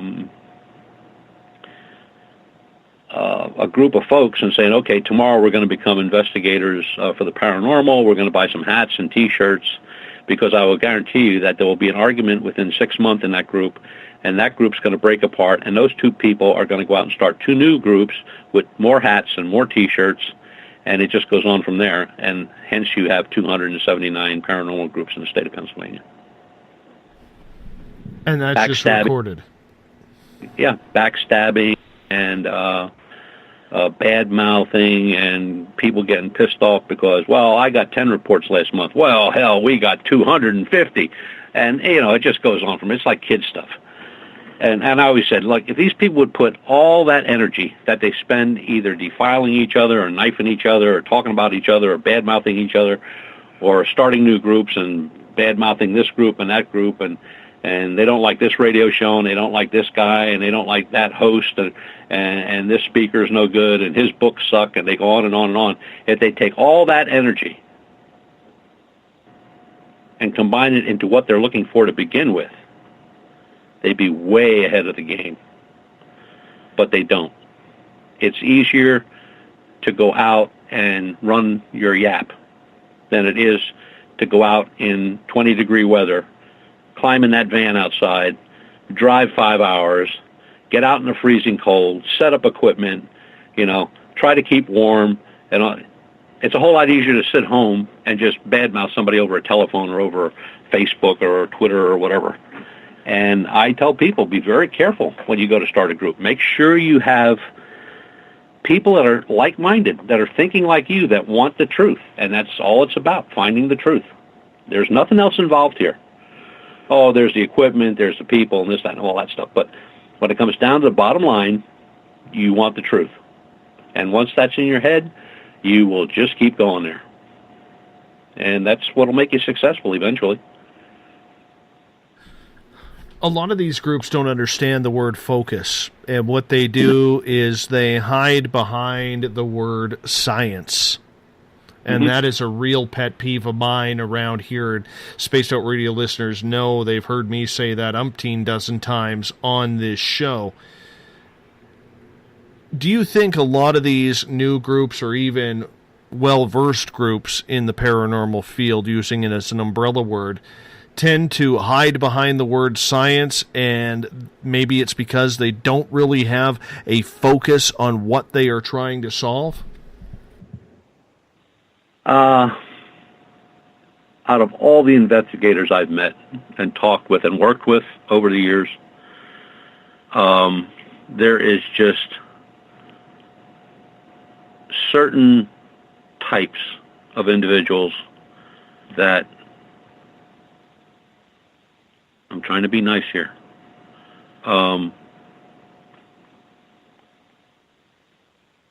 could give a damn about using anything scientific, because after meeting with them and talking to them, most of them couldn't spell the word scientific. They wouldn't know scientific from bananas But like you said, they hide behind this, we're doing it scientifically. Oh, really? So if you get the sample of this little stain over here, and you've got the luminol to pick up that stain, and you've got the equipment to pick up that stain, and then you're going to take it over to your little truck over there, and you got a microscope in there, right, to look at it scientifically, they look at you like you're crazy. Oh, no, I was just going to show it around to people and see what they think. Well, if that's your idea of scientific, buddy, do yourself a favor. Buy a little store, sell ice cream, hot dogs. Just get out of the business, because you have no idea what you're doing. And I had one guy challenge me one time. He says, so I get all this stuff together, and I guess I can walk into that truck and find a microscope. I said, you certainly can. I walked in, opened up the thing, and there it was. And he went like, I'll be damned. So, yeah, do they hide scientific? What's another one they use? They hide behind scientific, or the newest one in the last couple of years has been interdimensional. If you can't find it, it's interdimensional. We ain't looking for it, but nobody else is finding it, so it's interdimensional. So here's a guy in New Jersey looking at a report from a guy in Oregon, and the guy in New Jersey is telling the guy in Oregon that he's not finding anything because it's interdimensional. The guy in Oregon is out every weekend getting his boots all muddy and ripping up his clothes and wasting a lot of time, effort, money, and eating cold meals and freezing his can off and getting wet. The guy in New Jersey is sitting in his office at a desk with a computer. Now, in my mind, the guy I'm going to listen to is the guy out in Oregon. And I'm paying no attention whatsoever to the guy in New Jersey. Just because the guy in Oregon hasn't found anything doesn't mean that it doesn't exist. The guy in New Jersey, he's too dumb and lazy to go out and even look to see if it does exist. But it's easier for him to tell the guy in Oregon that he's wasting his time because it's interdimensional. And interdimensional, that thing came out a few years back when a group of really serious Bigfoot researchers started questioning why they weren't finding anything after 51 years. They're not finding anything.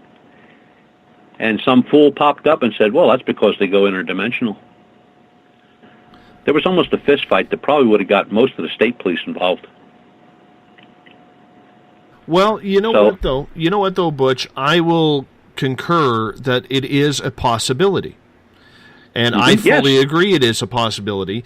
And I know that from my own personal experiences when I saw pixelation after being followed. And shortly after I saw that pixelation, that's when I heard the roar, and that's when I put two and two together. So I do believe there may be some merit to that.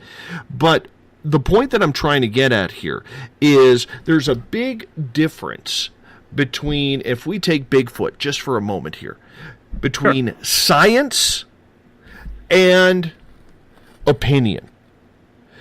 Too many people are going into the field close-minded. They are brushing off the idea of whether it's interdimensional or a shapeshifter or a supernatural being. They are taking the First Nations opinions of Bigfoot and throwing them pretty much in the garbage, because if it doesn't fall into that Caucasian Christian scientific formula, it's not true, or it can't be true.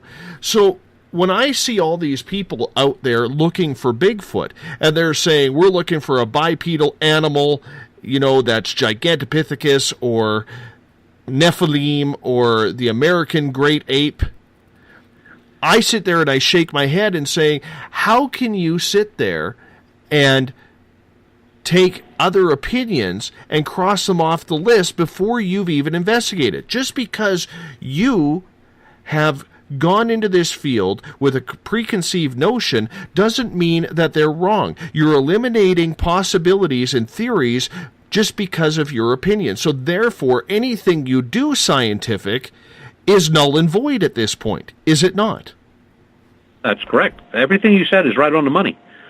And when you look at these folks that kind of popped up over the last 7 years, where did they get all this information from?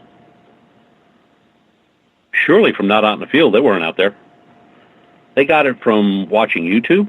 They got it from watching reality TV. They got it from going to conferences that were put on by people like Biscardi, known hoaxers. And all of a sudden they left that wherever they were at with this vast amount of knowledge that doesn't mean hoot in a hailstorm. And then when you talk to them, well, it's scientific. It's flesh and blood. It's this, it's that. When we started our investigation of the bipedal canine back in 2014,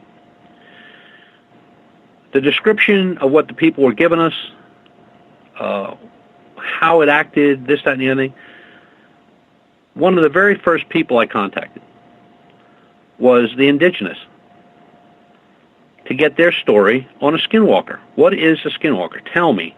I don't want to read about it in a book because most books have no clue anyway, so I wanted to get it from the source. And they told me. And then when, the word werewolf came up, okay? Then I started, there's no psychiatrist or anybody to tell you about werewolves, so I started doing reading and found books in 1865 and learned that these things were running around back in Greek and Roman times. So then it was, could it be a living creature? Could it be a relic? Something that's been there for a long, long time, always was and always will be. Could it be a military experiment? Could it be interdimensional? The very first case we had, where the dogs were wanting to rip this thing apart and the guy's watching it walk across the road and it pays no attention to him, like he doesn't even exist, nor do the dogs. Did that creature think that he could not be seen because of where he was? Sure, absolutely. The one looking in the pond for 15 minutes at its own reflection in the pond. Maybe it was looking at that calm water like a mirror, like it never saw itself before or saw anything like it before. There are all kind of things and all kind of explanations, and that's where the scientific work comes in. So, well, it's going to be 2017, so we'll be at this 3 years. We went from one report to 23 reports. Not only 2 or 3 are close together. Every report describes the same thing: weight, height, color, eyes, right down to his little toes. Most people, after the 3rd or 4th report, would have cried hoax and said they were lying. I don't know. I don't have it in me to go out and tell 23 people plus that what they saw didn't exist. It was a figment of their imagination, or they're liars. But there are people that will do that. And you have this seemingly group of investigators that has flourished over the last 5 years, that their idea of getting something accomplished is doing conferences, giving talks at the local library, which is okay, I don't have a problem with that, but going on television, having their name in the newspaper, articles written about them, writing a book. It just goes on and on and on. And it just goes back to the same thing in ufology. You can separate the good guys from the bad guys. Just follow the money. That's simple. Damn science, damn equipment, damn investigators and researchers. Follow the money. If you follow the money, those are the ones you want to stay away from as far as you can get. Do your thing. Talk to like-minded people. I always tell folks, whether I'm on the radio or on the internet or whatever, they have an issue with something they want to discuss, or they want to know how to do something, or they want to know where to get something, or they want to know what type of equipment or what kind of luminol we use for blood stains, or what type of how we would take a sample of a dead animal's bone to match jaw bites or anything like that, or bite pressure. Call me, email me. I and maybe 10 others around the country will do that. The rest, not a chance. You know why? you're stepping on their fame and fortune.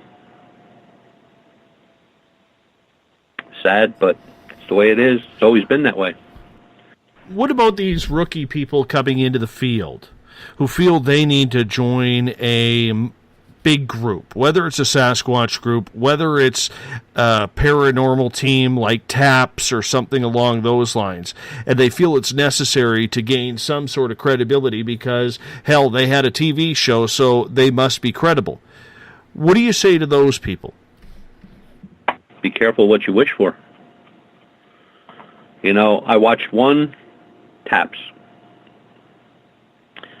Gentlemen were downstairs, and they hear something rolling down the roof and into the gutter and rolls down the gutter and down the spout. Did you hear that? Yeah, I heard that. You got it on tape? Yeah, I got it. Big deal. Big deal. Next thing you know, listen, there it is again. And then it starts to roll. He said it before it rolled. I turned it off, haven't watched it since. So, rookies, piece of advice, get your own feet wet first. Do your thing. Do your research. Do your background research. Do your investigative studies. We pretty much tell people where we're going to be. You want to come tag along? No problem. You've got a question? No problem. You need a piece of equipment or where to get it or how to use it? No problem. I'll send you whatever I have. You have a question on an old cold case? We have our own files. We have our own databases. I'll send it to you. You want training literature? I'll send it to you. All I ask that is that they do it with a zeal to find the truth. If they want to be famous, forget all this stuff. Go up to New York City, get yourself into one of those deals where, you know, you can audition and hit Broadway or try to get in a movie as an extra. But if you want to do this and you're looking for the real deal on your own, the only thing you're going to get out of it, you're not going to make money. You're going to spend money. But you will get satisfaction. You will get to know the group of investigators that are out there that will help you, that will lead you in the right direction. They won't pull any wool over your eyes. They won't skunk you. They even come out to help you. I mean, we've gone hundreds and hundreds and hundreds of miles to help people. And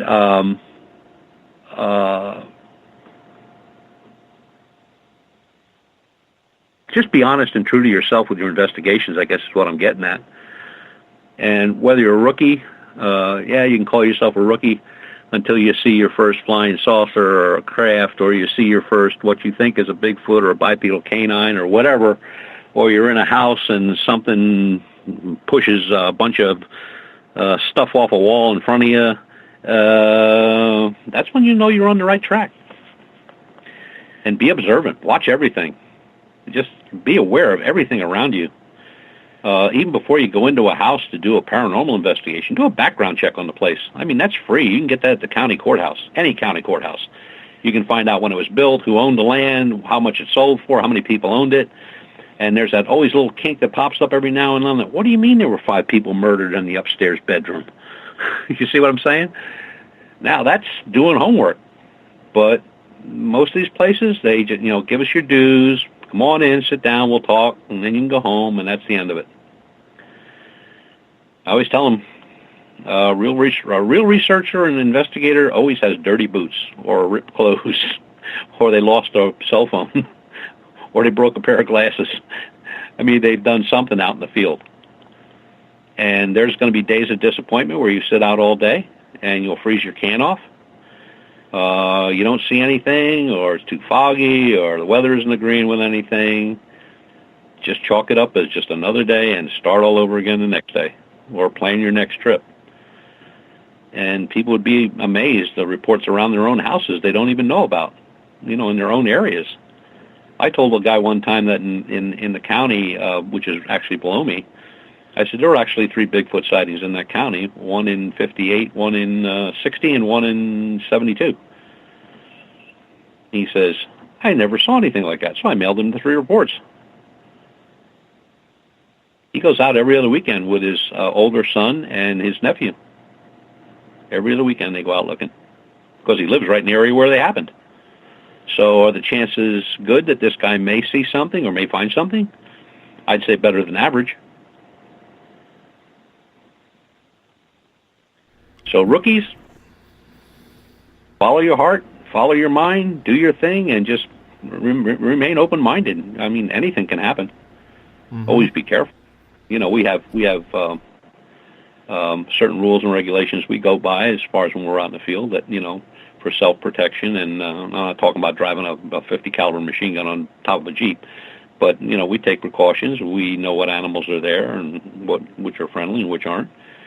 And there are non-lethal ways of taking care of that. And remaining calm is a big thing.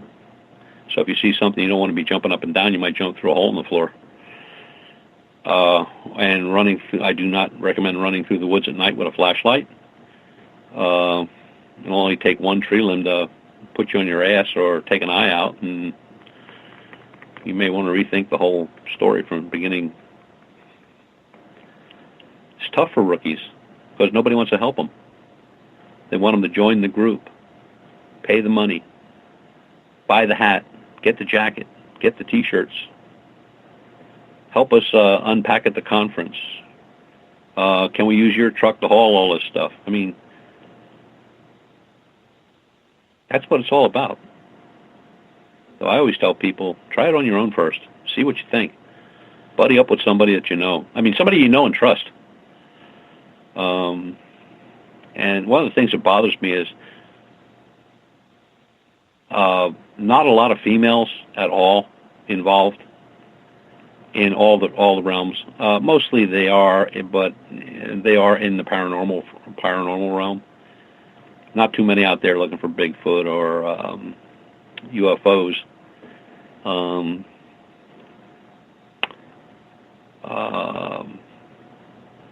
Different races. Don't see many of them at all. I met one black UFO investigator in 27 years. One. I don't know what that's all about. I'm hoping it's not what I think it might be, but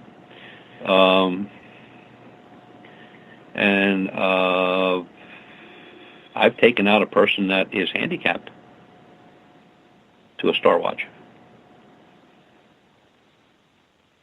Why aren't other groups trying that? I mean, they can see, they have eyes, they can look, they can learn, they can help. I mean, I just think we miss a lot of good people when we describe rookies, because a rookie can, in my opinion, a rookie can be anybody. You know, I just like them to be of age, you know, at least 18. And a rookie can learn a lot by just sitting and talking with somebody that has been experienced, or reading the right books, or learning where to get the right research, the right data. I mean, that's in itself it's just a wealth that, you know, you put in the back of your head, and it's there every time you go out and do something. So, Butch, sorry to cut you off there. What is your opinion then when you see these paranormal groups, you know, wearing their T-shirts, wearing their jackets, their hoodies, you know, waving their banner, you know, they maybe are one of those groups that hoards evidence, and all they do is the same groups or the same paranormal tourism areas that every other group does? Mm-hmm. Are they there for fun and Pokemon Ghost, or are they there for true investigation? No, true investigation is not in their bag. It becomes a social event, you know. I came across a group in Virginia. Inadvertently, I made a wrong turn, but I came across a group that was just setting up. And the first thing that caught my eye was the 4 cases of beer in the back of the pickup truck, and the 2 barbecue, and the 2 barbecue grills, and all the, you know, briquettes and all that stuff. And we got to talking, and they said they were out Bigfoot hunting. And I thought to myself, with all the beer they're going to consume and hot dogs and hamburgers they're going to eat, I doubt very much if they'll even find the road when they leave. but that's the way it is. I mean, some are just social gatherings, especially smaller groups in places where there's not a big population.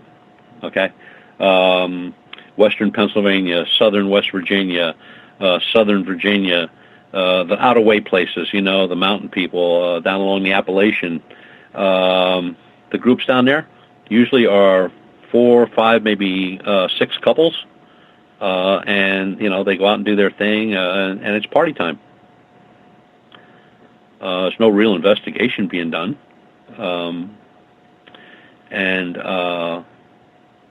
you know, new folks that want to get involved, you know, there's a little bit of work they have to do first. You know, they got to decide what they want. Are they going to do it all, or are they just going to look at ufology, or are they just going to look at paranormal stuff, or are they going to look at cryptozoology, or a combination of any? And they have to realize that, you know, there's some information they need before they go out there and start walking around and looking. And especially if they're not woodsy people, like they've never hunted in their life or anything like that. I mean, there's a couple things you ought to know about a copperhead or a rattlesnake or a timber rattler before you go stomping through the woods. Photographs, I mean, I don't really look at photographs of Bigfoot. I'd rather look at sketches made by witnesses of Bigfoot or made by some forensic artist or something like that. And although they vary in many ways, taller, thinner, wider, longer, whatever, it gives you a real good idea. Like in the van, we have, in both our trucks rather, we have 3-ring binders. And I have a full-page print of every print that's ever been taken. And we also have a 3-ring binder in the truck that has drawings and photographs of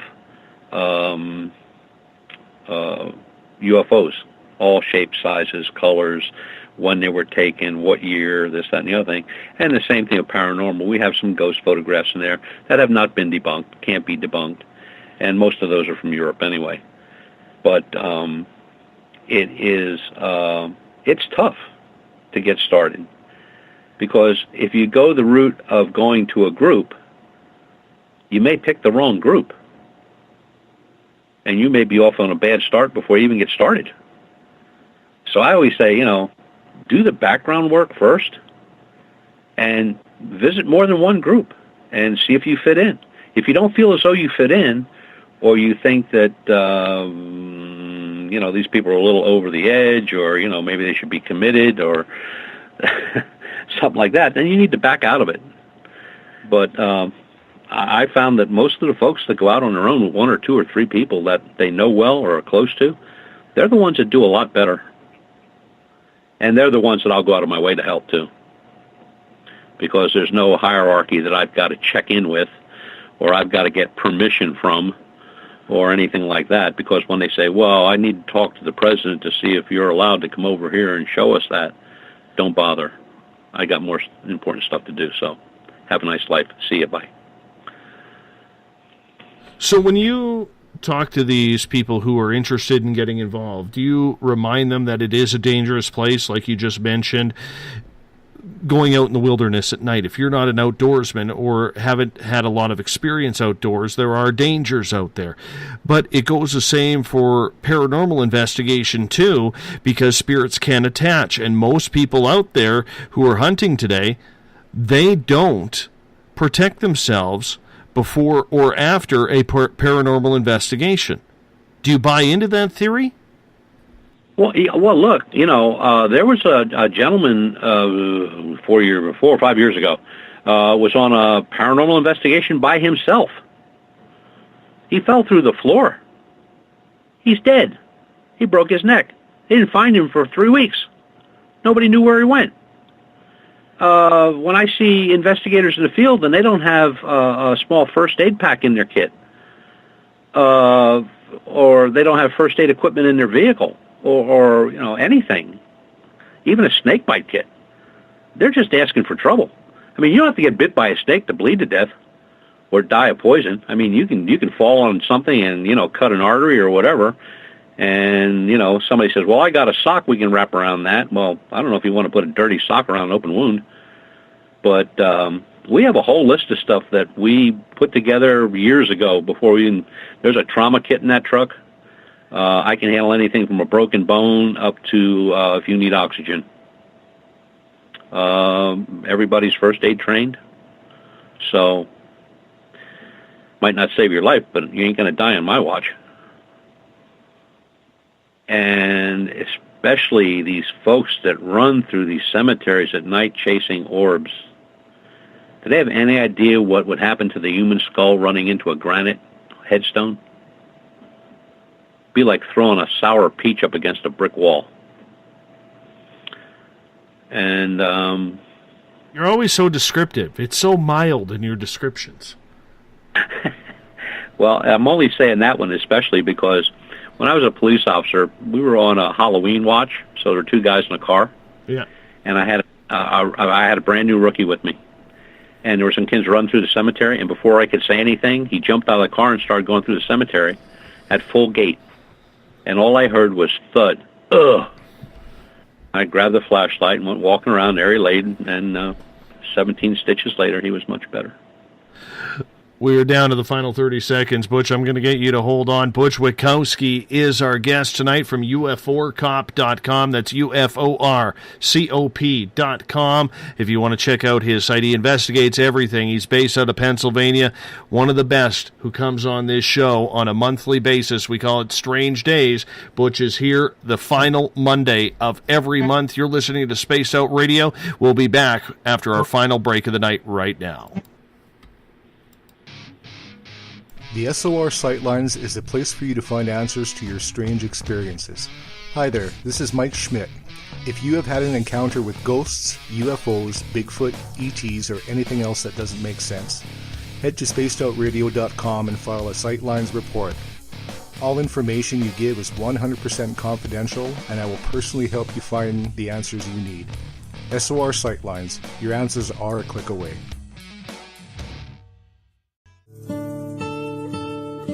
Greetings and salutations, space travelers, from the Chronicles of the Unknown team. What is Chronicles of the Unknown? I keep hearing about this thing.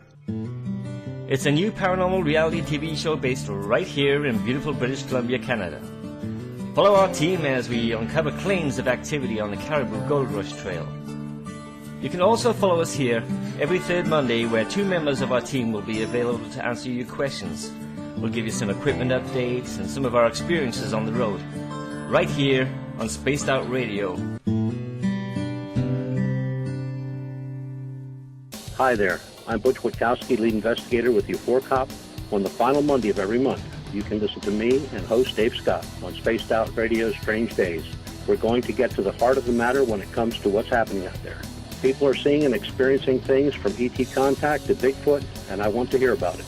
Your experiences are what we investigators need to help solve these unknown mysteries. So tune in at spacedoutradio.com to the final Monday of every month from Butch Witkowski's Strange Days. Visit purpleplates.com today. For over 40 years, the Purple Energy Plates have been delivering amazing results for their many customers. Inspired by the great genius Nikola Tesla, the harmony, healing, and energetic effects of the plates have proven over and over to be beneficial and often miraculous to thousands of customers. With their money-back guarantee and the many benefits, how can you afford not to get one? Check their site for daily specials and choose from their many energy products. You won't be sorry. Visit them today at purpleplates.com for mind, body, and spirit, and expect a miracle. This is your medium, Joanna, from Spaced Out Weekend, 2 mediums and a large. I would love it if you would come and join us with host James Tyson every other Sunday on Spaced Out Weekend. Together, we will take your calls and your questions live. Our goal is to provide you with a positive outlook on deep questions that you may have. Questions regarding love, relationships, money, or whatever else is on your mind. Come and check us out at spacedoutradio.com. Have you checked out the SOR Spacewire at spacedoutradio.com yet? Every day we post the latest stories regarding the weird, strange, and completely unbelievable. From cryptid and UFO sightings to the conspiracy world, we tackle it all. Hi there, I'm Eric Markham, Space Out Radio's news director for the SOR Space Flyer. And if you have a story, I want to hear it. Email me at news@spaceoutradio.com. Patrolling the Pacific Northwest, we are always on the lookout for the strange and unassuming stories that real people are experiencing. Hi, I'm Vincent Zunza from Pacific North Weird. Me and Alexandra Sullivan have teamed to bring to you those odd stories that never seem to make it into the mainstream. Stories so weird that will leave you scratching your head wondering, is this real? It's as real as it gets with Pacific North Weird. You can watch our videos right here at spacedoutradio.com. Become more intimate and interactive with Spaced Out Radio. Join our Space Travelers Club with your new membership. For $5 a month, we'll provide you with special access to the website, monthly prize draws from books to psychic readings, along with monthly newsletter, private interviews, and more. Sign up today to be part of Spaced Out Radio's experience. Every month on Spaced Out Radio, we look into the deep and dark reports of cryptids roaming around the world with me, Rob Morphy from Cryptopia.us. I would love it if you would join me and host Dave Scott as we delve into the most arcane stories and reports regarding creatures of the unknown. My job is to hunt down the details and bring the evidence forward to you. These aren't your regular Bigfoot stories I'm talking about either. You can find out more about crypto history at spacedoutradio.com. Looking for a place to advertise at a very reasonable cost? Look no further than Spaced Out Radio. SpacedOutRadio.com has an advertising tab that you can click to check out our daily, weekly, and monthly packages to play on the radio, or our website including social media.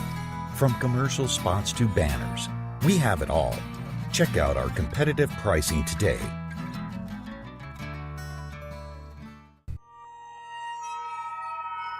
You hear footsteps in the empty room above you.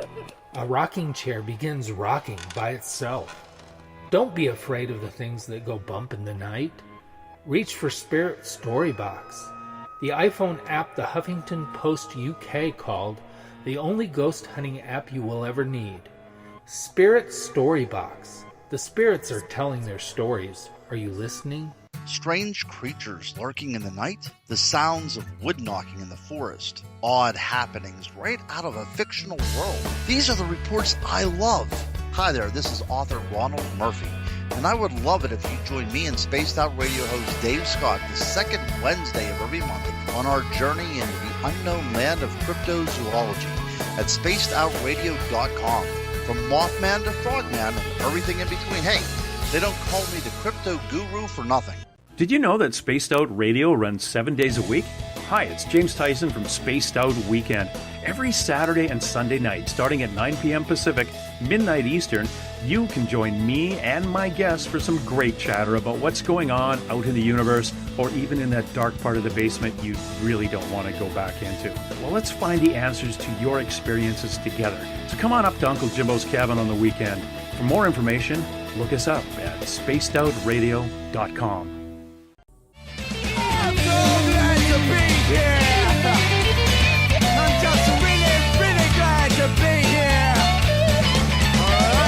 Would you like to connect with us on Spaced Out Radio? Head to spacedoutradio.com to check out the latest shows, guests, and sponsors. And don't forget to sign up for the Space Travelers Club. You'll find all you need at spacedoutradio.com.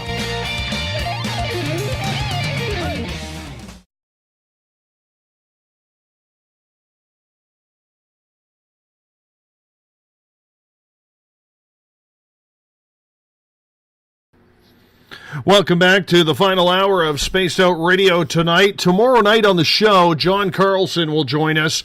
We are talking gnomes and missing time. Yes, gnomes, people. Space travelers, I'm sure you will go nuts on the gnome topic and my hatred and loathing for the little pointy-hatted creatures, but we're going to get into it tomorrow night with John Carlson, 9 p.m. Pacific, midnight Eastern Time. If you're listening in on the United Public Radio Network live on 107.7 FM in New Orleans and 160 countries around the world, thank you for inviting us into your morning, your evening, your afternoon. We appreciate you spending some time with the mighty mighty SOR. Hey, if you're listening in on Revolution Radio, it is a donation station financed by you, the valued listener. We need you to go to freedomslips.com and donate to the cause today. Bill Cardwell has set the password in the SOR Space Travelers Club for tonight, and it is a doozy. Oh my gosh. I don't know how he does it, but he does it.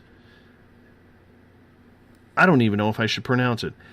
Hamamelidanthamum. Hamamelidanthamum is your password for tonight. He got me in the first hour. I think I got him in the second. Bill Cardwell sets the password every single night here on the mighty SOR. Use it wisely, Space Travelers. If you want to follow us on social media, you can do so on Twitter at Spaced Out Radio. Give our Facebook page a like, Spaced Out Radio Show. On Instagram, I can be followed at Dave Scott SOR. Subscribe to our YouTube channel, Spaced Out Radio Show. Tune us in on TuneIn, download this show and others on iTunes, and our website is spacedoutradio.com. We got a bunch of cool swag and features for you there. I highly suggest you check it out today. Butch Witkowski from UFO Cop comes on Spaced Out Radio for his monthly feature we call Strange Days Around These Parts. Butch is the leader of UFO Cop, UFORCOP.com is his website, so check it out as well. Butch, welcome back. Glad to be back again. I have to tell you, man, we are exactly 2 days away from our special anniversary show. We're going to be 2 years old here on the 30th. Congratulations. Yeah, I'm pretty excited about it.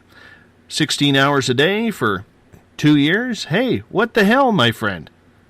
Who gets tired around here? I'm looking forward to it, my friend. I can't believe it's 2 years already. Man, time flies when you're having fun and you got a great group of people to hang out with on a nightly basis. I wouldn't do it, though, if my wife wasn't so supportive of it.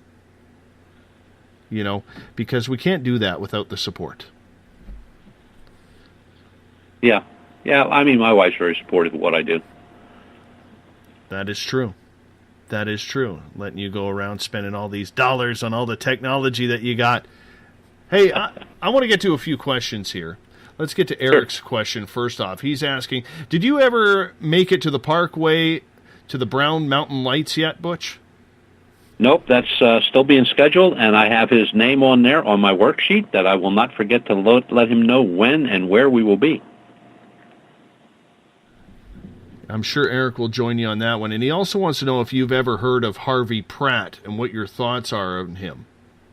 Harvey Pratt, he's like, investigating? He's been in law enforcement involvement for 50 years. He's probably the best forensic artist out there. I mean, not only from doing sculptures, but drawings. I mean, when it comes to forensic artists, he's the number one. Do you think somebody like that is needed to help put some of these memories of people together? Do you think we need to pay more attention to that? Well, it's, I like with the bipedal canine, like I said, I didn't really, people can describe what they're seeing, but I couldn't put it together in my head.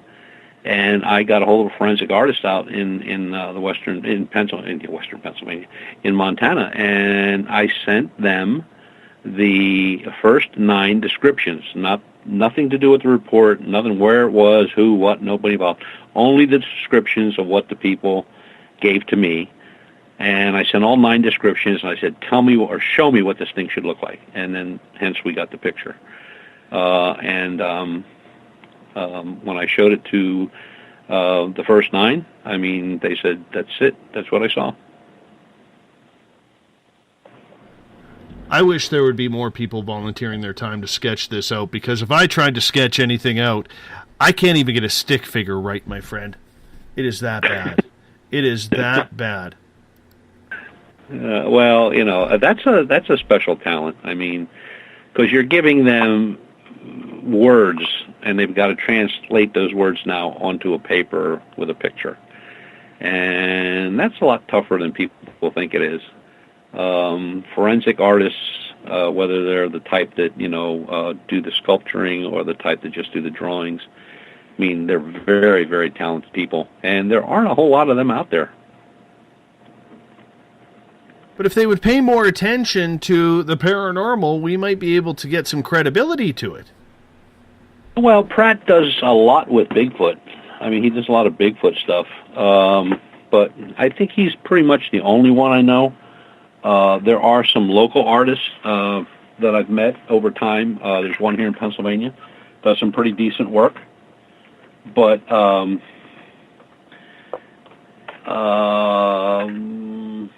I wouldn't know how well he'd do with, like, if I would have gave him 9 descriptions of a creature and said, show me what it should look like. I don't know what I would have got back. Where with Pratt, you would get back like this other person who was an FBI forensic artist that I used. I got back exactly what I expected. And, you know, at least now I have an idea of what I should be looking for. And hopefully I can run into this sucker. Ron has a question for you. He is asking, Butch, what do you recommend for people isolated? How do you recommend people to get help from people like yourself or others when they have a situation they aren't sure of? Email me, call. People who live in the middle of nowhere. Email me, call me. If it's that serious, get me directions. That's kind of the way I've always been with that. I mean, I know that everybody doesn't live in downtown L.A. I mean, I live in a very rural area. I mean, I'm in the middle of Amish country. We have sightings here just like they have any place else. So you have somebody living in a rural area. I guess the first one that comes to my mind is we had a lady call up at 7 o'clock at night on a Friday night and said that they had found a body part that is not human on their lawn, and it wasn't there earlier in the day. And they had covered it up and put it in a freezer. And they lived in southern West Virginia, about way in the mountains. I mean, they were back in the coal country, right on the Appalachian trails. And we left at 11 at night, and we got there at 7:30 in the morning, and viewed what we had to view and photographed and did all that stuff and got a bunch of information. And the lady said, I can't believe you just drove all the way through that rain to get here. I said, well, how else would I have seen what you got other than a picture? And a picture doesn't help me out if you've got the real deal. So I'm not opposed to, you know, helping anybody with anything like that, whether it's just some information or whether they feel as though they got something really going on and they want us up there with the truck and people and boots on the ground. Doesn't matter to me. We'll do it. Are you coming to Canada? Because he literally, Ron, that is, literally lives in the middle of nowhere. Middle of nowhere of Canada, Saskatchewan. Literally, your dog can never run away because Saskatchewan is so flat. If it goes north, east, south, or west, you could pretty much track it without having to buy one of them dog trackers. Well, yeah, I wouldn't be opposed to that. Does he have the wherewithal to help with the gas and tolls a little bit? Well, there is no tolls. You just got to have your passport to get across. We got that. We got the passport. Well, then you can come play with Bigfoot with Mike and I. Yeah, good. Get your butt over to BC here. That's all that matters. We'll take you to some hot spots. You know, there are a lot more hot spots than people realize. Mm-hmm. And they are very close to where a lot of them reside. Years ago, and I'm going to say just a few years ago, somebody made up a map of all the Bigfoot sightings in North America from the very first sighting. I guess they used Patty as the beginning, and all the way up through to that particular year, end of that particular year. And I looked at that, and I was floored. I was floored. I'm thinking, man, these things, you should be able to find these things at your local 7-Eleven getting a Slurpee.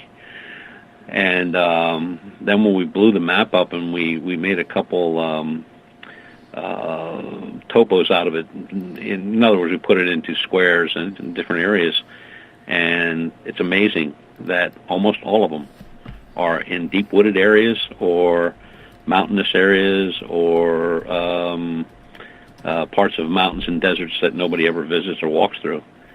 And it is just totally amazing. Just how many are out there? I mean, how many sightings are out there? And I know a Bigfoot team, a crypto team that's out right now down in Four Corners, and they've been in the research area now for almost a year. Mm-hmm. Is that J.C. Johnson's team? Yeah, and I mean the people are.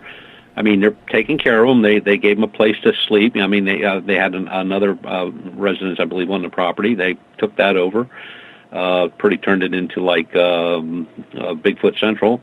They feed them. They take care of them. I mean, you know, they do go home occasionally, but most of the time they're there, and it's a real deal. And they got some good evidence.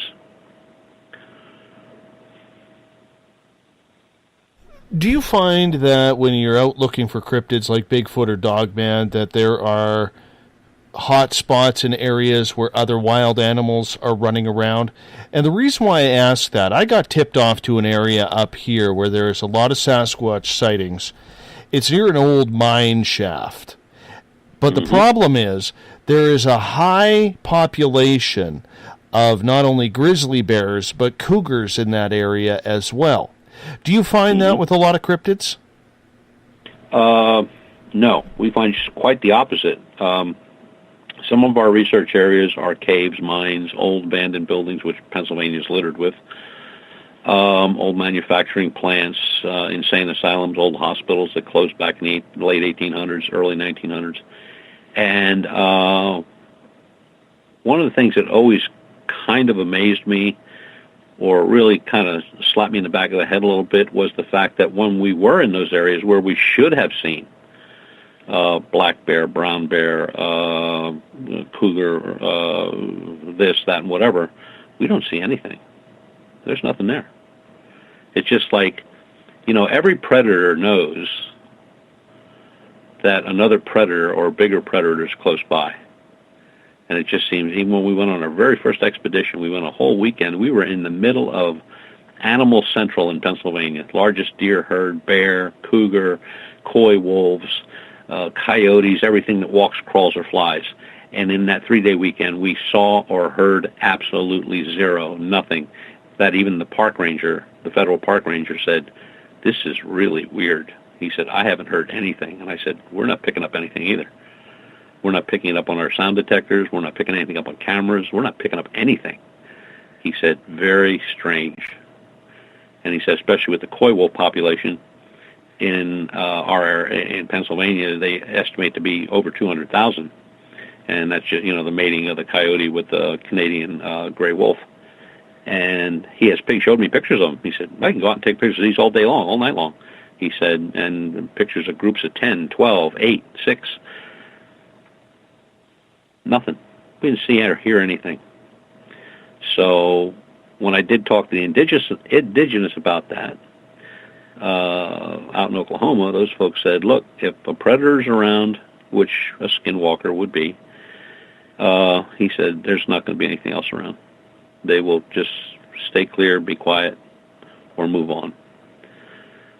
But do you think it maybe moves in different territories, though? That maybe the creature has adapted and overcame the other predators in the forest? Our particular case subject is operating in what we call the Lichen Loop, which is about 8 counties in central Pennsylvania, but only in that particular part of Pennsylvania do we have some of the biggest game lands, state game lands, federal lands, that are just, the one park is 6,800 acres of trees. You can't even see through the trees. So, I would agree that the amount of folks that see these things in these areas, we have not one report do we have outside of these areas at all. They're just not there. They're all within that loop. And Dogman, as opposed to what we're looking for, are two different creatures. Not only in size, but weight, looks. The Dogmen are mostly seen. They stand up, but they'll drop right down. They're on all fours. They run. Our creature is always seen upright, never seen on all fours.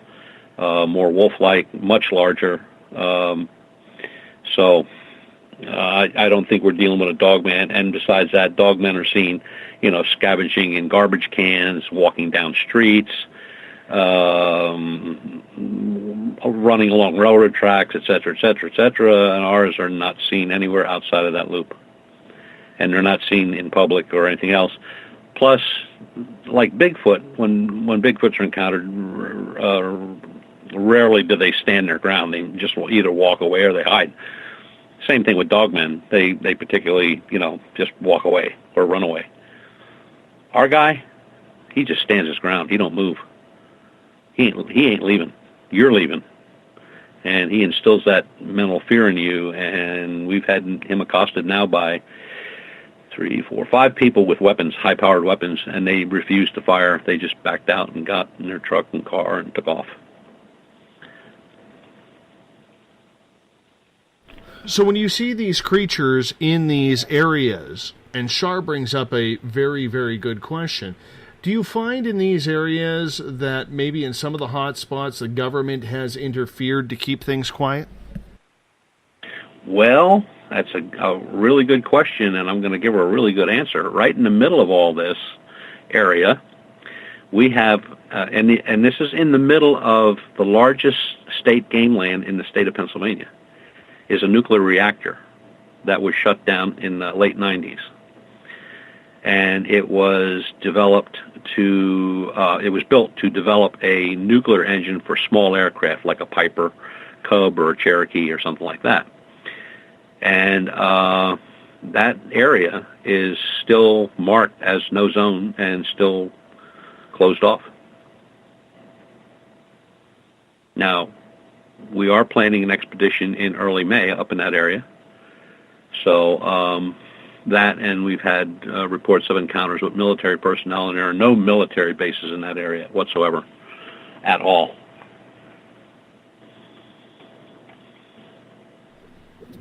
Do you think then that there is a tie between the two? There could be, yes. Why not? Look, back in World War II, Nazi Germany was trying to mate, and we were too, trying to mate larger animals with humans to be super warriors on the field. And the Nazis were trying to mate great apes with, or their characteristics or their bloodline with soldiers on the field. Pretty much would have made them pretty much not indestructible, but pretty hard to stop.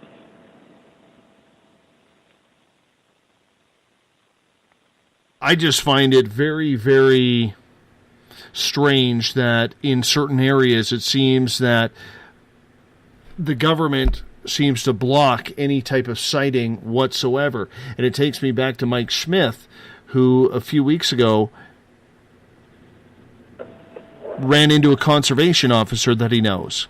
And the conservation officer came up to him and said, "Hey, Mike, what are you doing?" And he's like, "Oh, I'm looking for footprints." And he goes, "Well, what kind?" So Mike told him, "I'm looking for Sasquatch prints."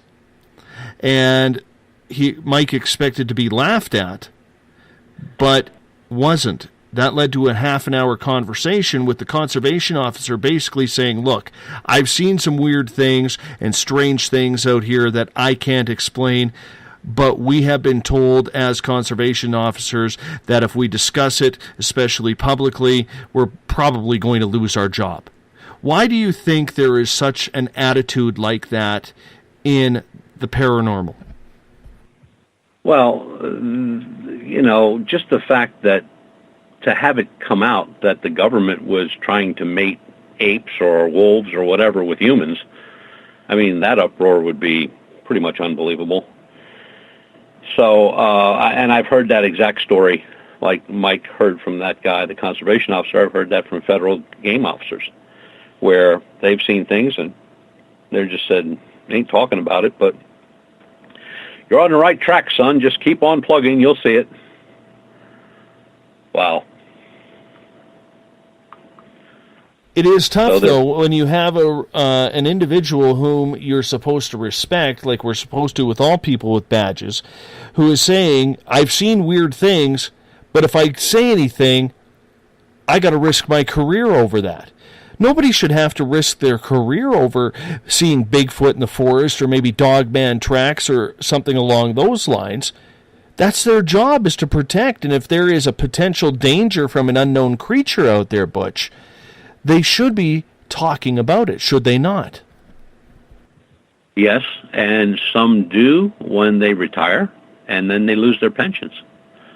So they pretty much got them tied in a knot, you know?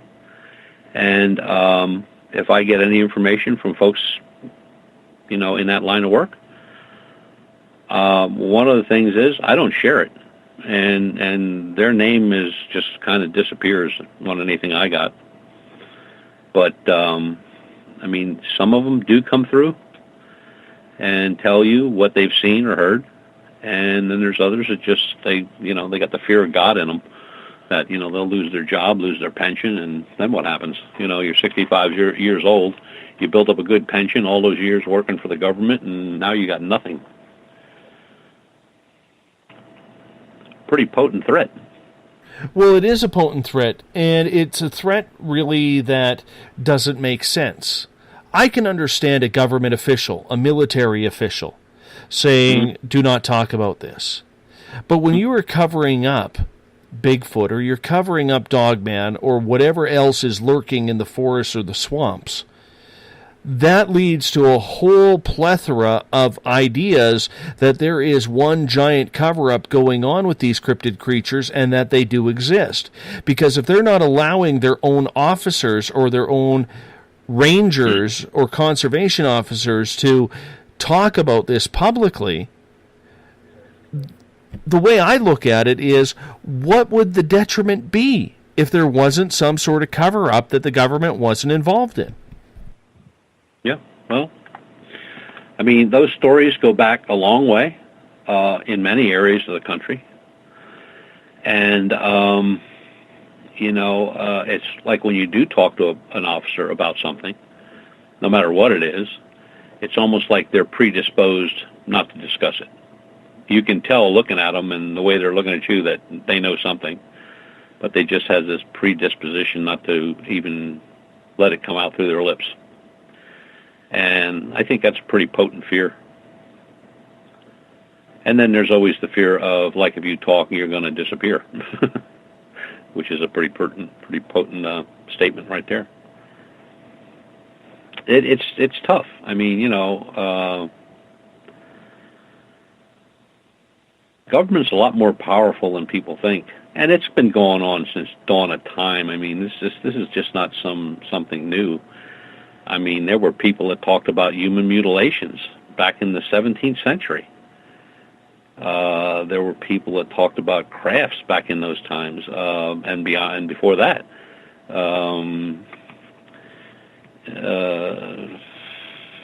The two archaeologists that had contacted me a couple of years ago about something they found in some books in the church while they were doing research on a project, and told me, some stuff that they found.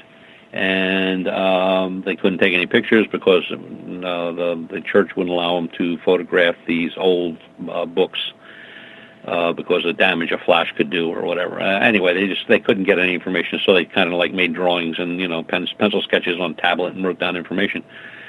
And said they would get back to me with more information because they found the same information in 3 different church libraries. And they were all from the 15th, 16th century. And we all know England kept books on everything. And I've never heard from them again. I can't contact them. I don't know where they're at. I don't know. All the information I had on them, contact-wise, is gone. So hopefully they're just, we're told to shut up, and that's what they're doing. They're not in any dire straits. But it happens a lot more than people think. When I first started working on the Todd Cease case, I got a phone call. It would be in your best interest, Mr. Witkowski, if you just left this alone. I can't tell you what I said to the guy because it was, yeah, I could. FY. And I hung up. Haven't heard anything since, so. Why would they call you for that? I got a lot of information I shouldn't have gotten. Somebody got greedy and sold the information, and we bought the information. And I guess they got wind of it. And if they think I'm dumb enough to just have one copy of that information, they're crazy. I have copies, but the originals I have in a very safe place, under safe keeping. So, but that was the only time it happened to me. So, whether it's Canada or the U.S., there's obviously some sort of cover-up going on, if we could say that. One way or another, there's a cover-up. Absolutely. And the conservation officer's story absolutely 100% confirms that for me.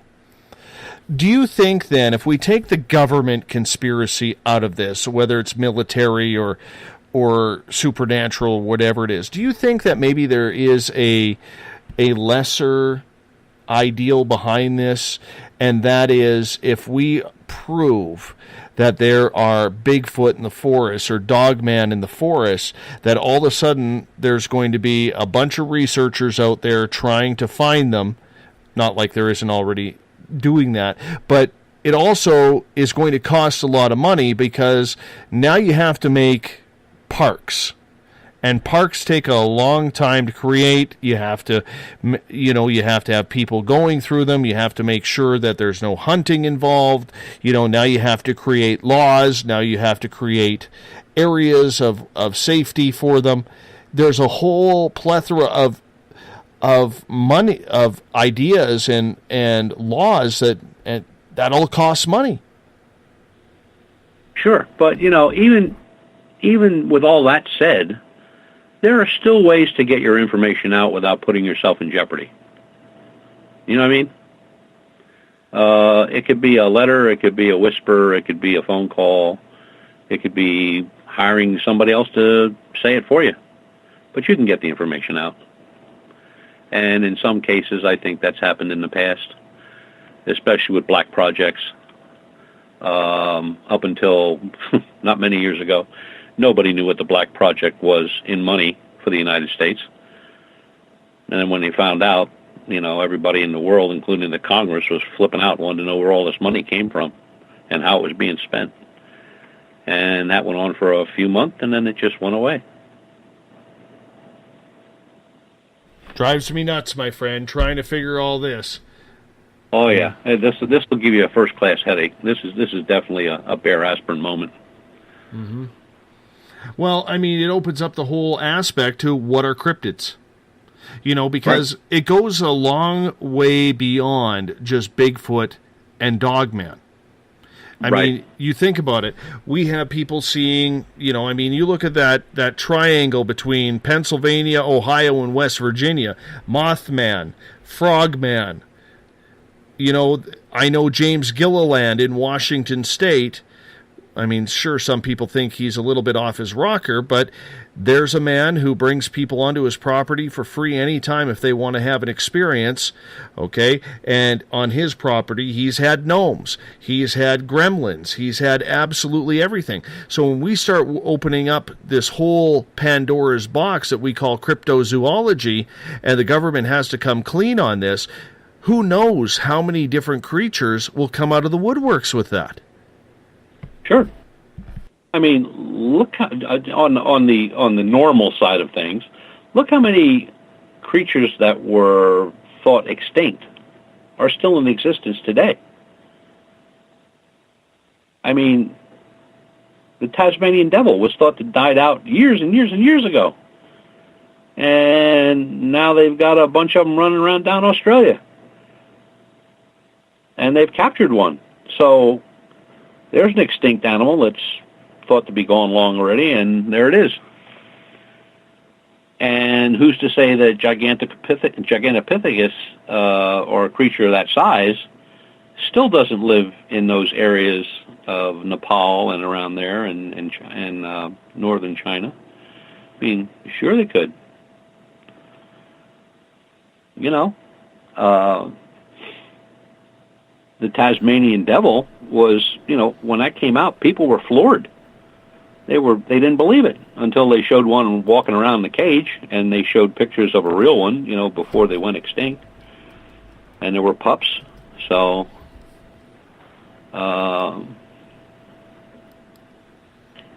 you know, the Tasmanian devil is actually a breed of wolf. But look at the silverback gorilla. I mean, that's only been discovered not too awful long ago. There's so much out there we don't know. Like people would say to me, you know, like, well, you're chasing this wolf man. Well, now they got wolf man. I said, no, it's not a wolf man. It's not this. It's not that. I said, and just to tell you, I have no idea what it is, so I just call it a bipedal canine. End of story. I said, if I had a name for it, I'd give it a name, but I don't. So, could a creature like that exist? Why not? There's lots of creatures exist we don't know about. In New Zealand, they just found a snake that they never even knew existed that has enough venom to drop an elephant within 10 yards. They never saw the snake before. Mm-hmm. Yet, place when they started looking for him. Mm-hmm. Ron has a question for you. He is saying, to what degree, Butch, do you think the media either helps or hinders our type of work? Hinders for sure. First of all, you know, they're the ones that brought up the giggle factor. So whatever evidence you have or whatever you think. Yes, Eric, it's a tiger. I'm sorry, I said wolf. Just answering his question. It's easier for them to laugh at information than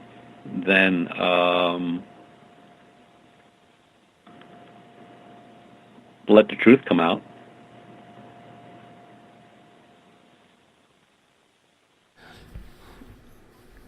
Because there are still so many creatures being discovered, and we always hear about the creatures we're losing to extinction, but every year there seems to be just as many creatures that we are discovering. They may not be the mammoths of the rhinoceros or something along those lines, but they may be more in the frog or snake or amphibian type category or oceanic type creatures.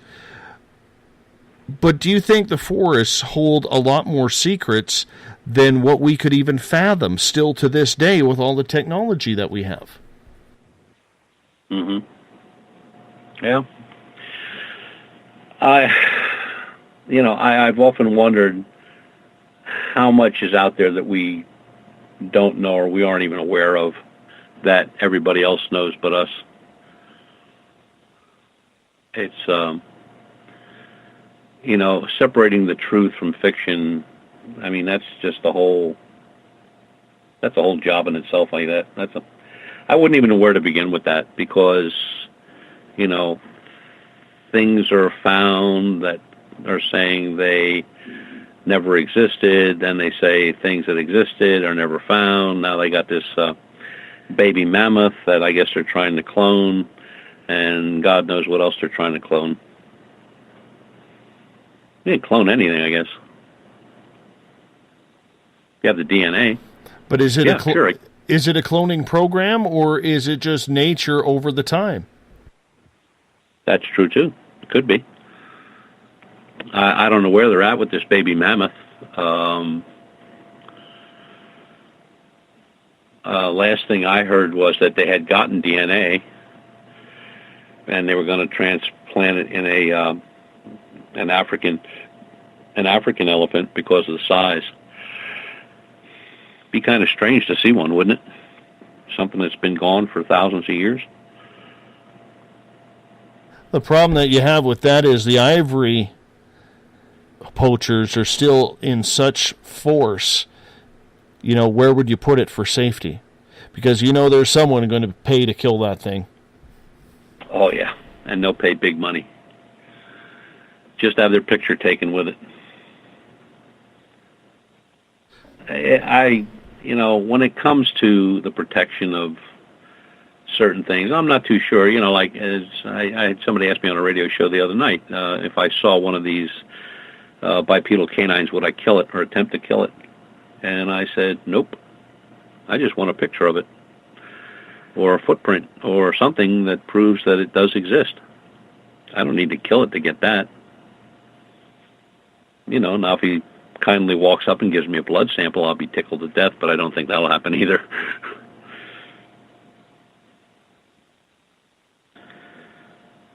So, do you believe then that eventually this will come out, that these creatures do fully exist? Because we've been investigating this for a long time, and it wasn't until the Patterson-Gimlin film that Bigfoot came to fruition, even though First Nations legends over the years were telling the stories of the tall, hairy, wild men, or whatever they wanted to call them back in the day.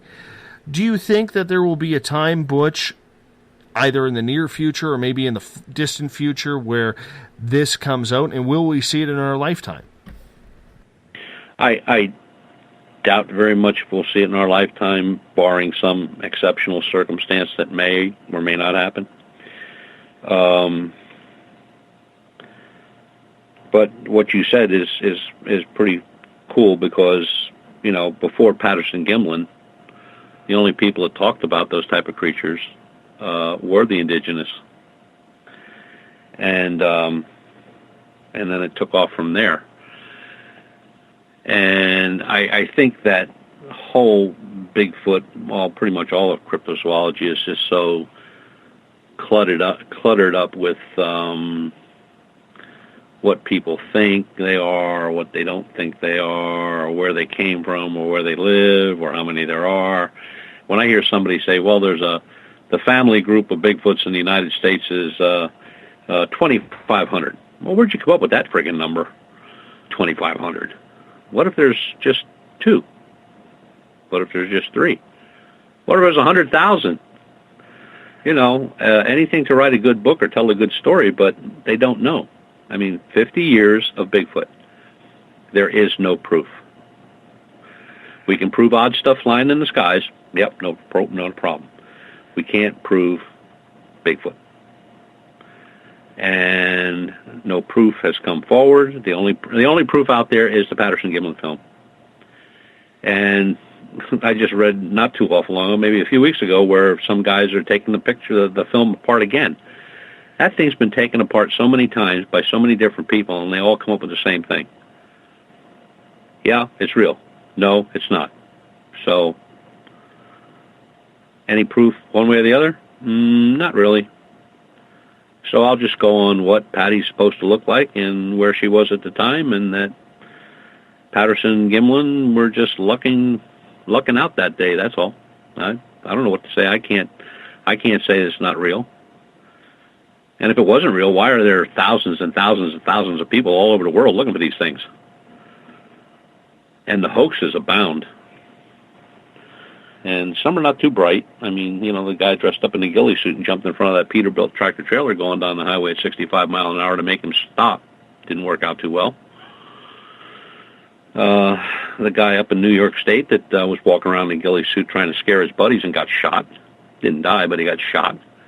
Because the guy was just that scared, he didn't even say a word. He just drew on him and pulled the trigger. So, and then the Wolfman, I can't remember the name of the story. It's all over the place. It actually happened where a guy dug a hole and it was torn in half, and it was a suit. And it just, people will go to great lengths to lead everybody in the wrong direction. But it seems like they always get caught in the end. And, I'm not out hunting this thing. I'm out just trying to prove it exists or it doesn't. If I was hunting it, I'd have guys with guns all over the place. But not for me to take its life. I just want to prove it exists. So some really good pictures or prints or DNA or something. I mean, I'll settle for a bone that's got a bigger bite mark and pressure mark than anything that we have in Pennsylvania. Butch, I think you bring up a really good point in regards to hunters. Because if all of a sudden it does prove that these creatures do exist and there's a healthy population, there's a breeding population, and we've figured out the science behind it, this is going to set off a whole new gamut of what is legal and what's not to kill. If these creatures are found to exist, do you think there should be an immediate ban or law that they are a protected species? Absolutely. Absolutely. Or you'll have their heads hanging in every bar room from California to New Jersey. I mean, hunting for food and hunting to cull out sick and injured or to keep a group of animals down is one thing, and that's explainable. I don't particularly care for it, but it's explainable. And I used to be a hunter. And but to just kill something for the sake of killing it to prove it exists makes no sense to me, other than the fact that if you'd find one dead in the woods or a carcass, that'd be a different story, because then you can pretty much do what you want to do as far as the DNA end of it and such. But to find something and then take it out, just to take it out, to say that, hey, I'm the guy that killed the first bipedal canine in Pennsylvania, that makes no sense to me whatsoever, and it just kind of really rubs me the wrong way. I'd really rather... And then, here's another thing. You're talking about all that. What if it's interdimensional? What if it is interdimensional? So it's standing there looking at me, and I just keep walking toward it. I walk right through it. Now what do I got for proof? Nada. Nothing. Unless I got it on camera. But there's a lot of stuff you can do without killing something. Maybe some people think I'm goofy about that, but that's just the way I feel. I just see no reason to kill this creature, whatever it is. It hasn't attacked anybody. I can't find any reports going way, way back to the last one, the first one, I guess, that was actually published in Pennsylvania up near Erie in 1865, which described the exact same creature. And I've found nobody ever injured by one of these things. So if it's standing there staring at you and making you feel uneasy that you want to leave, maybe it just wants you to get out of its room. You're in my space. Take a hike. So, but you got that, like what they call them on TV, the monster hunters, those guys? They got more ammunition and arms, and they're all carrying pistols and rifles and shotguns, and I'm thinking, like, the only thing that's going to happen here is these guys are going to shoot each other, which couldn't be a bad thing after watching the show a couple times. Well, you know what? One could always hope. One could always hope. Yeah, somebody could talk them into a circular firing squad or something. They'd probably buy it. So when it comes to the paranormal, though, do you think that when you are ghost hunting or investigating spiritual activity, that it should follow along the same lines of what the laws should be for cryptids? Because we have a lot of people playing with ghosts, and if the paranormal realm is for real, which I believe it is, the problem that we have is we have people playing this as a game rather than trying to figure out, A, what's going on, B, why they're there, C, is there life after death, and maybe for a little fun and conjecture, throw in D to tell the history of why they are sticking around. Right. Yeah, I agree. I mean, there's so much more you can do other than, where was this place? I don't know if it was Louisiana, Mississippi, somewhere down there, where it was, I guess, a pretty famous old home that was allegedly haunted, and a lot of people would get to talk to folks in there and this, that, and the other thing. And one night from some paranormal group went in and burned the place down to send them, how do you say it? He wanted to send them back to where they belonged. Now, I don't know where he got that information from or who told him where they belonged, but I don't agree with that either. Now, what's come to the forefront just in the last 6 months? Demonology. You got demons everywhere. We got UFO researchers out there saying that UFO guys, our little green brethren and gray brethren, are demons from hell. I mean, so, these people take it to no ends to get popular or to get that fame and glory, be rich and famous.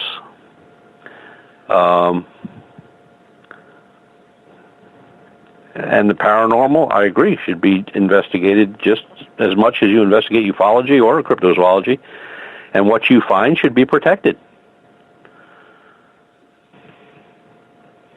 I mean, that information is like gold. I mean, it's not something you find every day.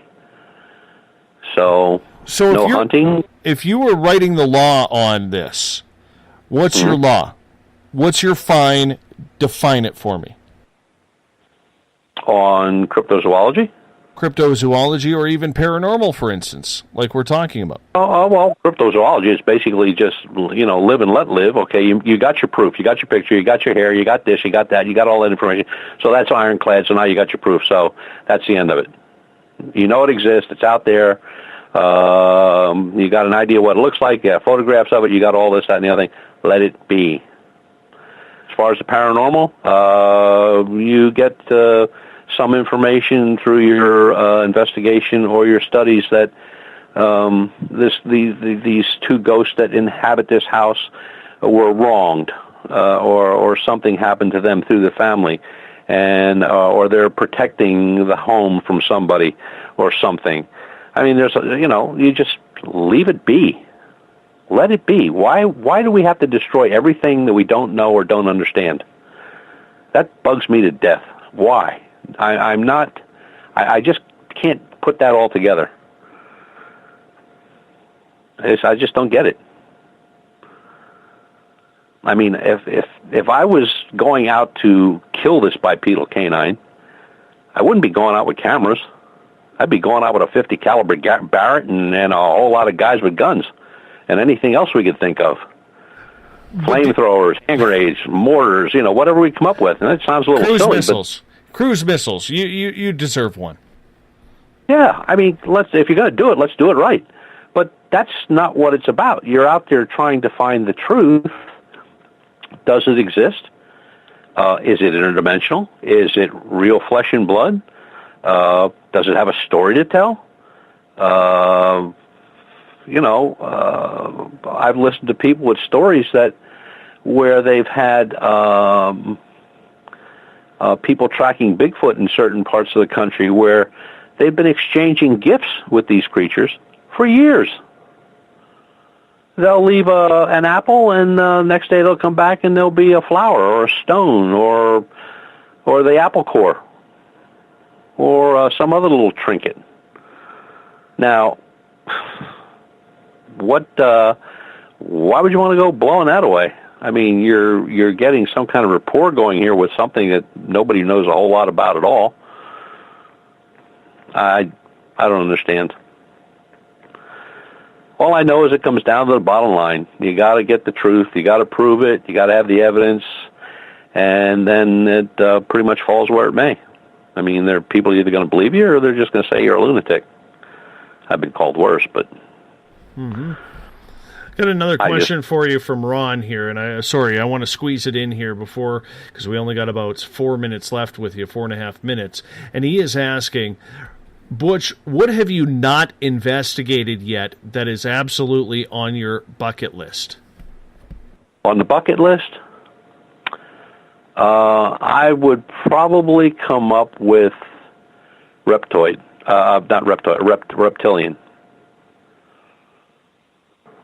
There's a story here that goes back a little ways, late 18th, early 19th century, where there's a mine cave-in, and these guys are trapped. There's no way they were coming out. I mean, there was just the rescue teams just looked at the wall and said, "Forget it. They're done." And these guys, 7 of them, I believe, they were on their last breaths, and they heard rocks moving and banging and carrying on, and they described these kind of above average and tall, like 7 foot, dark green, froggy-looking or reptilian-looking type of creatures came through a hole and got them out of where they were and walked them to another exit of the mine. And these guys were on the other side of the mountain, walking around the other side of the mountain. Of course, everybody almost fell apart when these guys came walking around the corner, like, where in the hell were you guys? And how'd you get here? And they went back to look after these guys told them this story. And they went back to look, and there was no entrance. So could there be an underlife? Possibly. I'd like to tackle that one day. Don't even know where I'd start, but I'd like to tackle it anyway. Reptilians are getting a little ugly, though. All you got to do is go to Hillary's house. Yeah, yeah, you got a point there. But no, seriously, I mean, what if there was an underground civilization? I mean, yeah, people look at you and go like, "Oh, really? Oh, boy, you're losing it." But what if there was? Wouldn't that be fascinating for any researcher to get involved in? Fully agree, my friend. You know, but I mean, when it comes to reptilians, and you open up this whole can of worms again.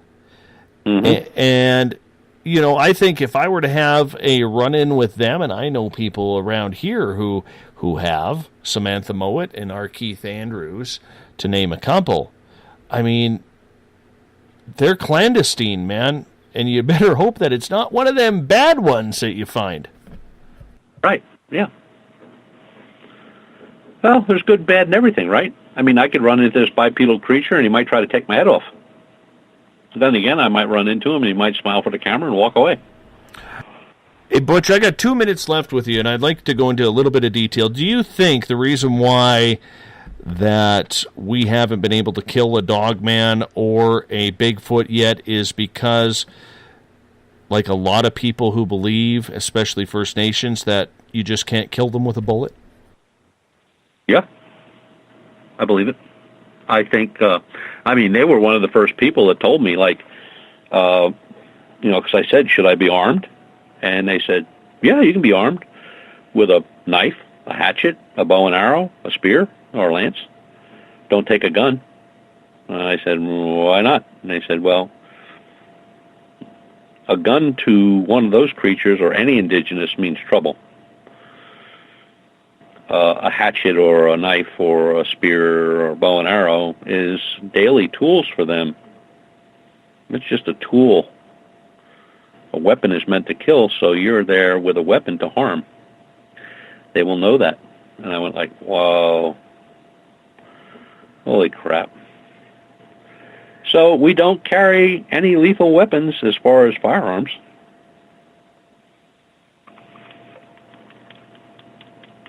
And on that note, my friend, that is 3 hours. Like, where did that go? Yeah, we could go on for another 3. I tell you, my friend, it is absolutely crazy. Absolutely crazy. Another episode of Strange Days with Butch Witkowski is done. We got you next if you want to do the show that night. Well, up here we call it Boxing Day, which is the day after Christmas. Are you up for that one, or do you want to take a night off? Oh, sure, I'm up for it. I'm up for anything. Well, we got to figure out what Santa Claus brought you on Christmas, so that would probably be a good way. See, that's what I want you to investigate. Santa Claus. Let's get to it. We need to know, Butch. If anybody could find him, you can track him. And if you see the sleigh, put a tracker on it. Yeah, that would be nice. I think at that point, when I get to that point, the wife is going to say, it's time. Yes, yes. You might be going to a nice padded room. After 50 years, it's time. Absolutely. Butch, you hold on for 1 second. I got to wrap this thing up. If you're listening on the Space Out Radio side, you hear Mr. Ron Bumblefoot Thal, formerly of Guns N' Roses. He is the official music of Spaced Out Radio. He brings us in and takes us out of every single episode right here on the mighty SOR. We want to thank all of you listening in, especially those on the United Public Radio Network live on 107.7 FM in New Orleans and on Revolution Radio. The Double R machine needs your donation. make sure you go to freedomslips.com and donate today. Remember, if you want to listen to our archives, go to our YouTube channel, Spaced Out Radio Show. You can tune us in on TuneIn or download this show and others on iTunes if you have an account. Tomorrow night on the show, John Carlson will join us. We're talking missing time, gnomes, and whatever else we can get in. 9 p.m. Pacific, midnight Eastern time. I will be back in exactly 21 hours from now. It's good to have you along for the ride. See you later, space travelers, and we will talk to you tomorrow night. Have a good one. 1,000 eyes are waiting for you to break. Stay in line, don't make a mistake. We're watching. We watched you.